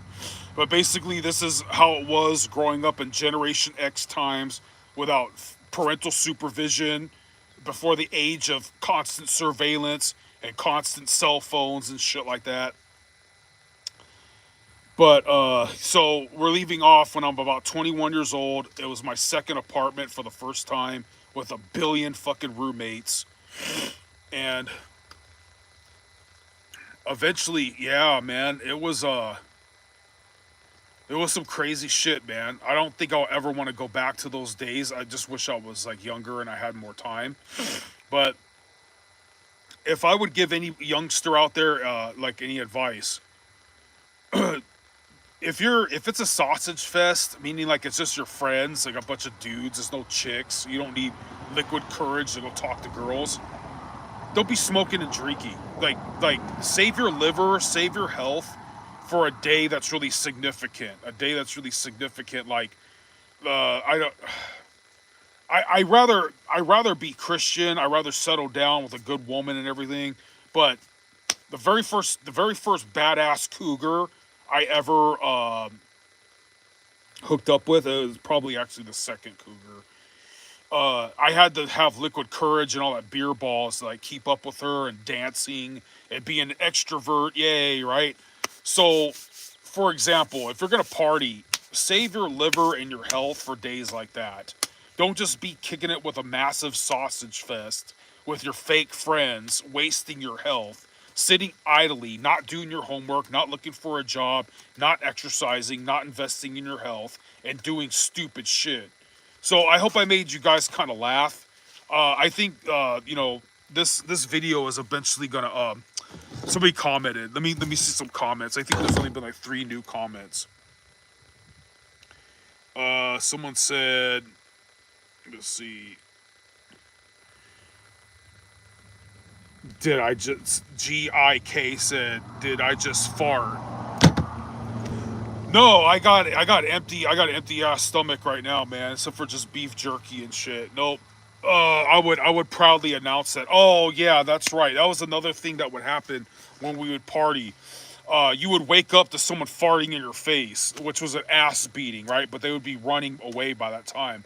This was a really weird one. Our friend Javi, he falls asleep on the floor, right? And this dude went out of his way to spend his own money to put an open porno, a bottle of lotion, and some flowers right next to him. I don't know what that was supposed to mean. That guy's name was also Steve. He was weird. He survived getting jumped really bad in Las Vegas, and ever since then, he was the weirdest fucking cat, dude. What else happened, man? I went from paranormal shit to utterly ridiculous shit. I don't know if I'm gonna keep this video up, man. So, what else? That's funny. Everybody's calling me fat and shit. I want to hear more fat jokes, guys. But okay, so this is like the early 2000s. Not 2000. I mean, not 9/11 just happened a few years ago. Let's get on some serious topics. That's right. When I saw 9/11 happen, on TV or whatever, I was 19 years old, and I remember I was tripping out because back in those days, all kind of crazy terrorist attacks and wars and shit like that, we thought that was done with. We thought that was only in history books, and it's only going to come again in the apocalypse or something like that, right? We had when I don't know if everybody else is too stupid to realize it. When 9/11 happened, I was like, oh wow, all that shit in the history books is coming back. And my thoughts about 9/11 is, I don't know what kind of conspiracy theories are true about there. You should look up about how 9/11 was like an inside job. That the jet fuel theory, those 2 planes, those buildings were meant to withstand that kind of impact. A bunch of people who were working at the scene, firefighters, bystanders, or whatever, they claimed to have heard explosions. And 9/11 was to not only get us to start going back to the Iraqi war, fighting in the Middle East, like under the Bushes, under President Bush and all that, but they made what's called the Patriot Act after 9/11. What I know about that, I'm not an expert in this. All I know is after the Patriot Act, because you might be a terrorist, it fucks your rights. Under the Patriot Act, you don't really have a, what's that called, a Fourth Amendment anymore. Uh, your Fourth Amendment is your refusal to decline permission to law enforcement for illegal search and seizures. Now, out of the Patriot Act, Usually law enforcement can make any reason out of their ass to start tearing apart your shit and find your weed, find your chick's dildo, your nunchuck's dildo. Tarp went the other way. I thought that was a bird. Freaked out, you know. But so 9/11 was crazy, and the whole time was crazy, man. This was before the time of cell phones. This is I mean, dude, back then I don't things are politically correct now. Like you're not allowed to like I don't know, hit kids, jump people, stab people. That shit still happens, obviously. Like you watch the news, right? But back in the day, it was a lot more prevalent. When I was about 22 years old, I was staying at this dude's house, and this dude, he was in the Kosovo War. He was older than us. He called himself Satan, Natas. He called himself Natas because that's Satan backwards. And his home was a cesspool, dude. I remember some dude sleeping in front of this loud ass speaker. There's broken glass everywhere in the backyard. That in some, I wrestled with my friend in that backyard. I got this horrible infection all over my legs. Looked ugly, and I had dreams of getting my legs amputated. It was so bad. I remember our friend White Boy. He spilled piss on this chick on purpose, and her friends got up and left. And he's like, he's all laughing, and we're like, dude, now we have no fucking chicks over, you fucking moron. He got his. Eventually, our big ass friend Edwin socked him in the back of the head over something else. That white boy, I'm not racist. He was just the only obviously white dude of our clique, Justin. So we go to this chick's house, right? And I don't teach their own, man. I wouldn't touch her with a 10-foot pole. So Javi's banging her. She's gotten gang banged by my friends, whatever. So he's in her mom's bed. He's doing whatever he's got to do. He eventually gets her to take $200 out of her mom's account to give to him. When she caught that, she's like, "Now, Javi, you better put that back." Her room was full of a bunch of pictures of all her friends, like from high school or whatever the fuck. White boy, Justin, he goes in there, takes his dick out, and pisses in a big circle all around her shit. All I'm doing was sitting and drinking and watching TV. Fucking, oh yeah. Wow, I got a lot of stories, dude. 22, was I 22 or 23? 22 or 20, about 23 years old. Our friend, his name was Ruben.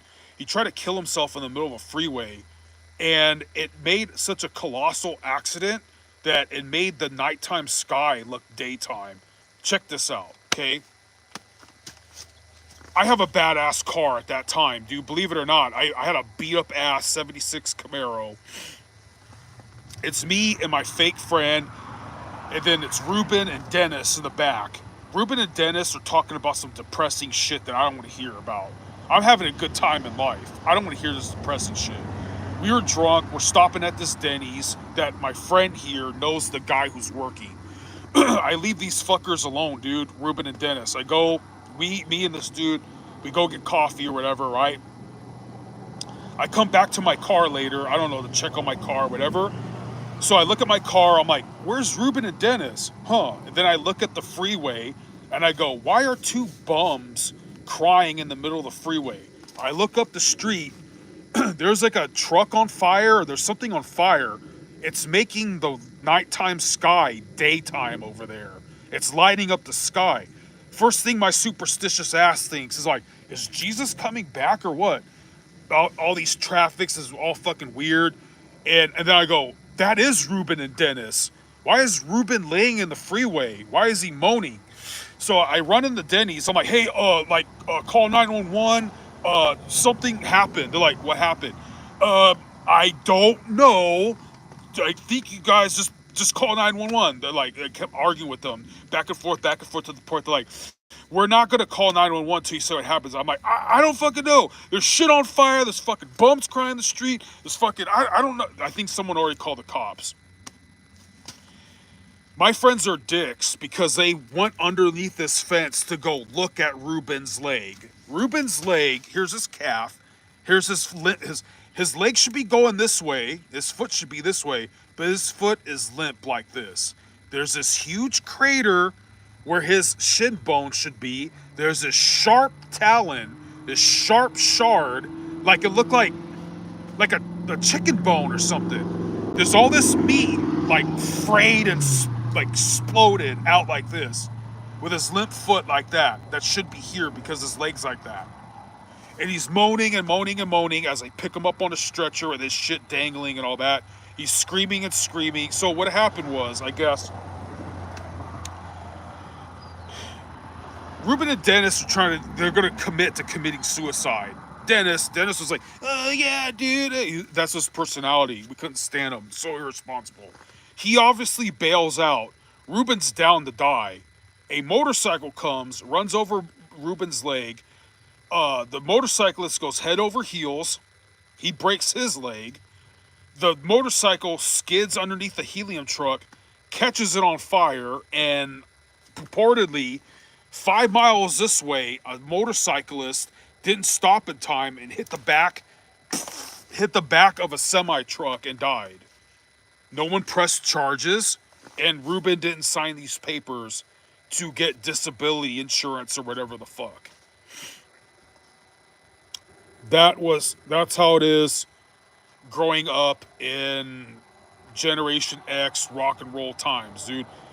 Earlier that night, Ruben was being really irate, man. Ruben, he's breaking all these windows or running amok or running around. He throws this 40 ounce of alcohol, and I'm like, I better sidestep. That shit should have like splashed all over my grill or my chest or whatever. I look at him, I'm like, you motherfucker, but I'm thinking, life's already punished him enough. He was so fucking he was so sad and moaning all the time, getting drunk and saying negative ass shit and like rapping to himself, because he was called the born again virgin, and he didn't get laid for like 4 years. 4 years. And I remember he's trying to play this headbutt war with me. We butt heads like this, and he's a little dude, so I just kind of looked at him. I'm like, this guy's getting away with too much. I'm like, boom, he fucking stopped, you know? So I don't think he liked me, dude. You know, that guy was like taller than him and actually got chicks at that time, believe it or not. Or it looked like it on paper. But he tried to kill himself, and it started like fucking Armageddon, man. So, 21 years old. I bet this video is going to die. My phone's going to die. I don't care. I'll recharge it. 21 years old. We had that apartment with all this kind of shit going on. We lose that apartment. We basically get evicted, and everybody's relieved because, oh, yeah, that's right. Mellard, he wouldn't pay the rent, so the chicks told me to throw his shit out the window. I throw his shit out the window. His serious buddy that I didn't take seriously at all, he comes and we have a standoff, and he gives me $60 to let Romello spend one more night there or some shit like that. And everybody told me that he went like this and showed he had a gun. I know I'm fat. I'm pretty sure there was a fake gun, you know what I mean? Who knows? But all I know is I didn't see it, so it made me look brave as shit. So, yeah. Let it be a lesson to you guys. Always if you have roommates, leave your toothbrush, your soap, your sponges, or whatever the fuck in your backpack and sleep with it. Because people will be using your not only are people going to be showering with their ass water splashing all over your shit in the shower, but they're going to eventually shove their toothbrush up your ass, not tell you for 6 days, which happened to my fake friends, John and Javi. Javi was a dick. At this time, people are getting up in the morning. They got to go to work. Javi don't give a shit. He's taking 1,000-year shit. He's showering forever. So my big-ass 300-pound friend, Javi's little, for some reason has to get naked beforehand, goes into the shower, eventually picks Javi up and carries him both ass naked out of the, like, why would you touch another dude, man? Throws him out of the restroom, locks it behind him. Javi's banging on the door, ass naked. He's like, hey, because the Javi for fucking days or weeks, his mom bought him all this shit. He's like, hey, don't use my sponge. Hey, don't use my toothbrush. Hey, don't use my soap, right? John's like, hey, Javi, you know what I got? I got your sponge. And so John was using Javi's shit all over his ass and nagras or whatever the fuck. Then he denied it, and then 6 days later, he told us like, yeah, he really did that. So Javi was using all that shit with some other person's junk, dude. I don't know where this shit came from. We had these god awful fucking pornos, dude. And dude, this shit was stupid. Like it was chicks getting pissed on, it was amputees and shit. I threw that in the trash. And I made sure people's girlfriends saw me throw that shit in the trash. 1 year, I want to say a year or two later, I'm spending the night at Javi's house. I lay down on the floor next to his bed. I'm gonna sleep on the floor. I look, ugh! He got that shit out of the trash and it's underneath his bed. He went dumpster diving for those sick ass pornos. And the thing is, Javi gets hot chicks. He got the most chicks. We got all his leftovers, and he wants to look at. I don't understand. I just like the Budweiser girls. Like remember what I was telling about when I was 6 years old. Like when I was 6 years old, I liked posters of hot chicks, full grown women in bikinis advertising Budweiser. I didn't care about three dicks going in the same chick and everything's naked and choking each other. I don't understand the fucking logic in that, guys. I want to like. It doesn't matter. It doesn't matter. I was living in the age of rock and roll, sex, drugs, rock and roll, grunge, fucking Gen X, latchkey kids, no fucking parents. Nobody's parents were together anymore. Everybody was an adult at fucking 12 years old. This is what the fuck happens, man. So we lose that apartment, right? And since I want to abide by the rules. I don't want cops coming over. I don't want my name to go down with bad rental history. Some of these fuckers got their own apartment that I wasn't allowed to live there. I don't give a fuck. Other than I had to go get some shitty roommates. I got roommates that weren't cool. They were reliable, but fuck were they old fogies and shit, man. Oh man, it was just annoying. Rent was too expensive. Was way too far away from my job. All that shit didn't last. So coming up on 23 years old, 24 years old.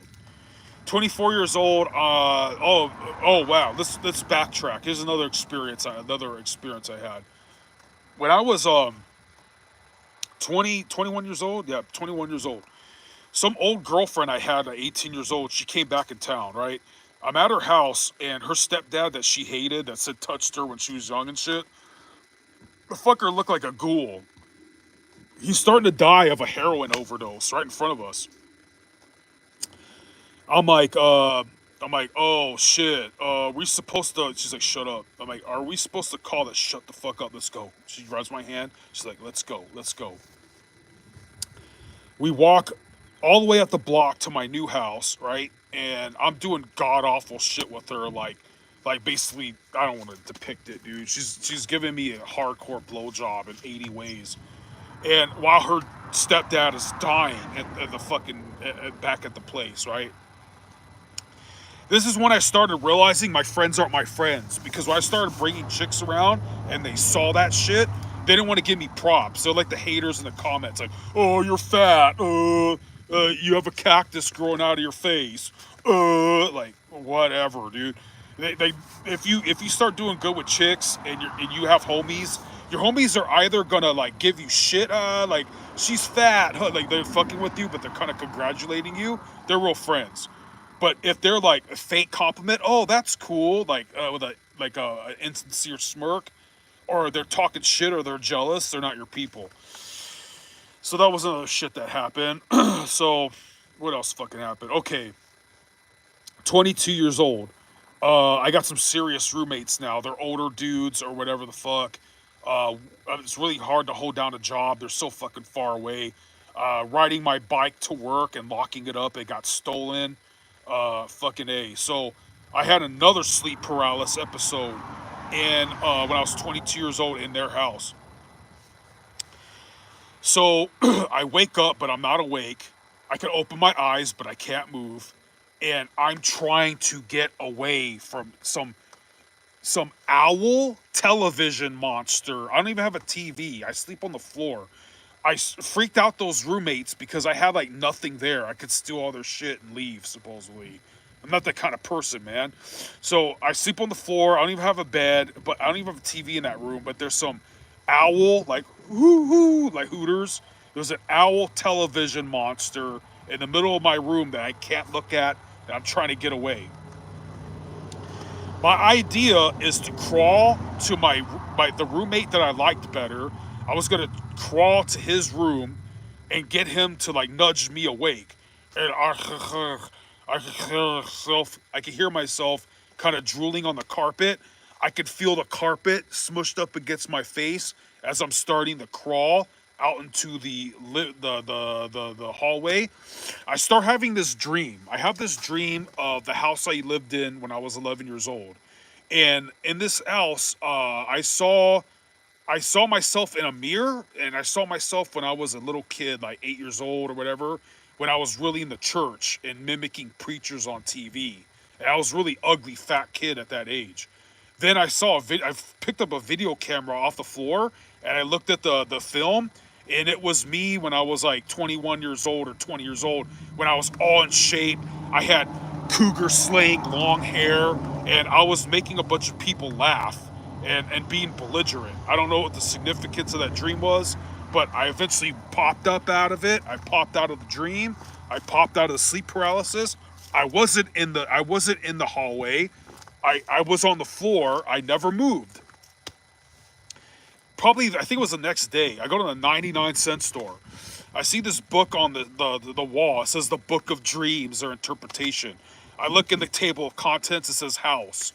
I fast forward whatever to the page that says house, and it says the house represents you, and each different room represents a different part of your personality. I was like, oh wow, that was pretty accurate, because the mirror in the bathroom was when I was a church kid. I went to a different room, picked up a camera where I was my metalhead self. I was like, that's pretty out there. So now I'm getting to like 23.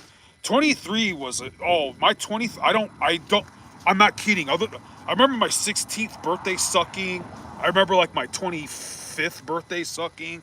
I only remember my 23rd birthday. I think I only celebrated one birthday of my life. I was 23 years old. There were some decent, cute, fat chicks. I was impressing them because I was out sparring everybody. They brought this huge dude. Literally, I'm not lying. He was 6'5", 265 pounds, and he was a truck unloader from Walmart. Let me get this up so this tarp don't blow away. And they scheduled me to wrestle him. Now, I don't mean wrestle pin. I mean wrestle till somebody gives up. This we're all into like Brazilian Jiu-Jitsu, yada, yada, yada. Oh, I skipped the story when my friend had a whole gym in his backyard because we took it from a high school. We literally carried a bench and a preacher curl bar, a barbell, 45s, up and down the street of a mile overnight. It sounds unbelievable. We really did it. Every time a car would pass by, we put down the equipment and act like we're jogging in the middle of the night. I skipped that story, but we had another gym, like fucking a small gym in the living room. We practiced grappling. This 6'5" whatever guy, he took me very unseriously. I was pissed. I was like, dude, I'm trying to like enjoy my birthday, and you make this freak show. Like I was like, dude, you're not really my friend, man. Like I'm just trying to like look good to these fat chicks, dude. I don't want to be tested. I was so scared of this dude, I didn't give him a break. Dude, he did not wrestle. He didn't go like this. He's standing like this, like, go. Like, he was like not taking me seriously. I dove at him and clotheslined him, and at the same time, I grabbed the back of his leg and pushed it in. Got side control, grabbed his arm, whipped around his head, and he tapped out before I even procured the arm bar. Everybody's like, oh, dude, yeah, they're celebrating me. They're basically lifting me on their shoulders. And, yeah, I should show you pictures. And the dude was all sad in the corner with his head down with his girlfriend.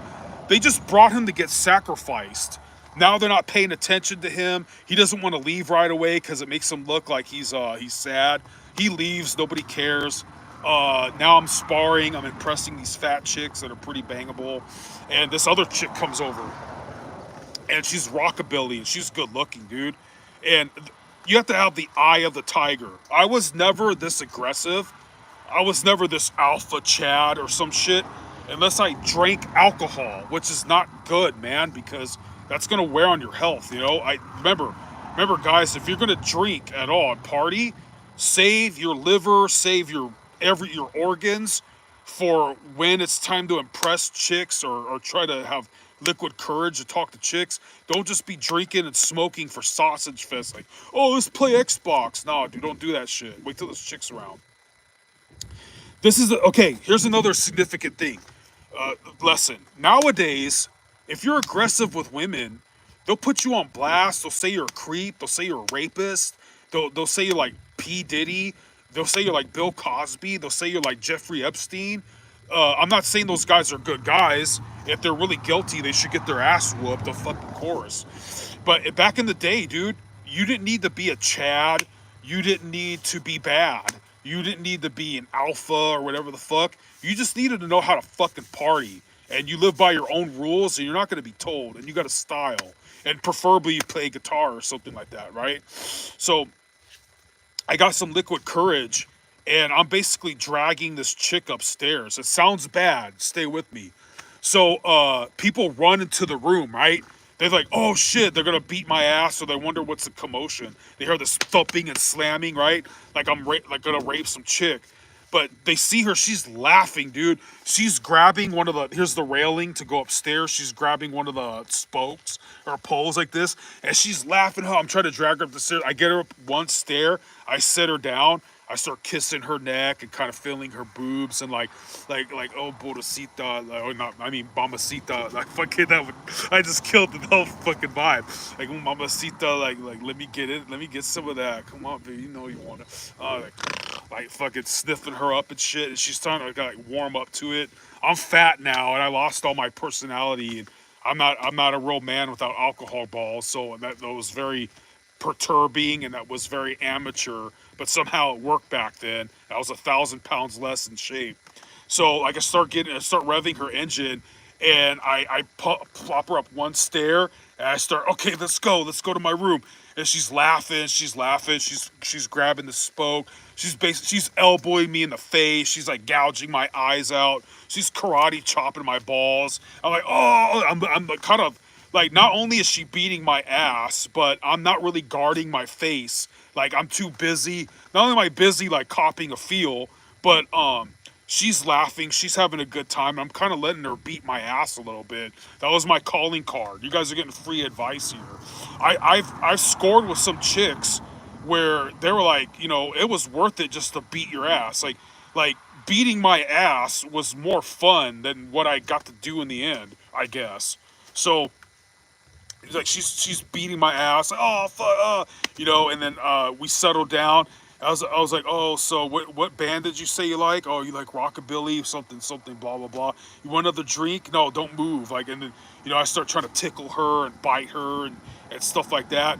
And so when she's not rich, she's her hands get off the railing and she's got to like hit me or fucking gouge my eyes out or try to peel my hands off from tickling her. Boom! I start dragging her up one more stair. She grabs the railing. She's like, "Oh no!" Like that. So eventually, I had to let her live. I mean, let her go. Right? I was like, "Oh, you'll be." I was probably like, "Oh, let me get your number" or something like that. She's like, "Huh?" What? I did get her number. We started prank calling it. That's your friends aren't your friends, man. Because when they got a hold of that number, instead of oh, here you go, ogre, or like it's your day. No, man. They fucking prank called her, dude. Fucking dicks, total cock blockers, So I had blue balls really bad that night. So, but you start gradually practicing and getting better and better at these things. I remember when my friends wanted to go start gang fights, and they would call me like I'm a wuss or whatever because I don't want to go. Then they get punked. Because one time we went to this gang fight, right? There was 7 of us. We were locked inside their apartments. We weren't thinking about that. We parked on their property. 30 people came out of one apartment. Bad news. Bad news. Knowing martial arts really does help. Our friend Louis got in a fight with a bigger kid. He got knocked down twice. The dude comes in to finish the job. Louis triangle chokes him. Louis crying. I was like, dude, it's okay. You did good. Like, that's how it goes. but Louis won. And then I remember when Louis won, there's a quietness, and people go, they're like his people, the other people, the other guy's people, the opponent, like, oh, boo, boo. Like, I don't know if they're saying boo. They're like, no UFC shit, no UFC shit. We're like, we gotta go. Let's fucking go. Let's get the fuck out of here. Yeah. So, wow. So I'm 23 years old at this time, and getting chicks is a really hard struggle. Oh man, I remember it was the first time I got my El Mago de Oz, is a Spanish or Mexican heavy metal album. Ángeles del Infierno. I got that album. I was listening to that album in the fucking. There was nice apartments, man, by college area and shit. I was using those albums to go in the sauna and not feel so much pain. I had to get marijuana out of my system because I was looking for another job. Abraham Rosas, and Abe was a legal immigrant, and he just graduated high school. Somehow they let him do high school, but he can't go to college or do shit with his life because he's illegal. So he's stuck.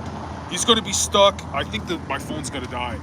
He's going to be stuck in menial factory jobs. If my phone cuts out, guys, sorry, whatever.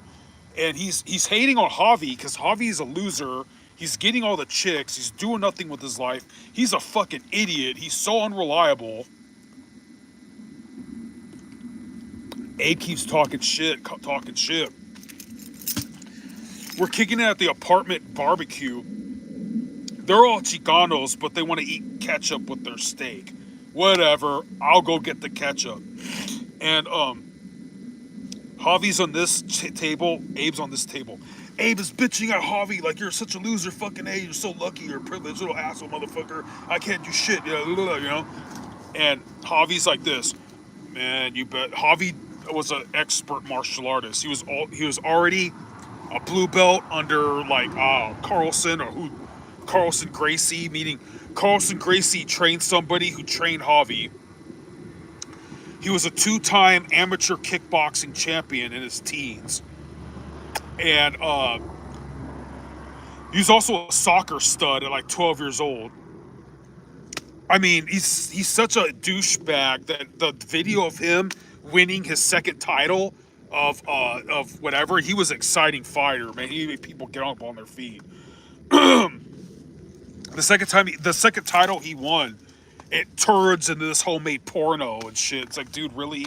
I don't want to see your fucking. So, anyways, he's that much of a douchebag. He's like, dude, you better shut up. You better shut up, man. He was a Chicano, but he sounded like a surfer. A lot of them did. That's how it was back in the day. We're not gangsters. Most of us are rockers, or they're whatever the fuck they do to get chicks. So you're like, rockers don't get chicks. You'd be surprised. Anyways, so I go get the ketchup. I don't know if you've seen that movie. I think it's called Reservoir Dogs, when Michael Manson is torturing that cop. And it's all like, something, something, kick it with you, do, do, do, do. That song as he's like cutting off the cop's ear, this and that. And when he goes out to go get his torture devices from his car, I got a feeling that it fades out. The music fades out as he goes and gets his shit from the car. Then he comes back in the room, stuck in the middle with you, and it starts to come back, right?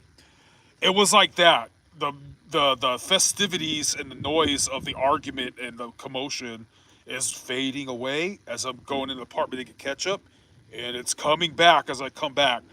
Abe has his head like this, and he's like turning red, and he's crying in his hands. Half of my friends are with Abe, half of my friends are with Javi.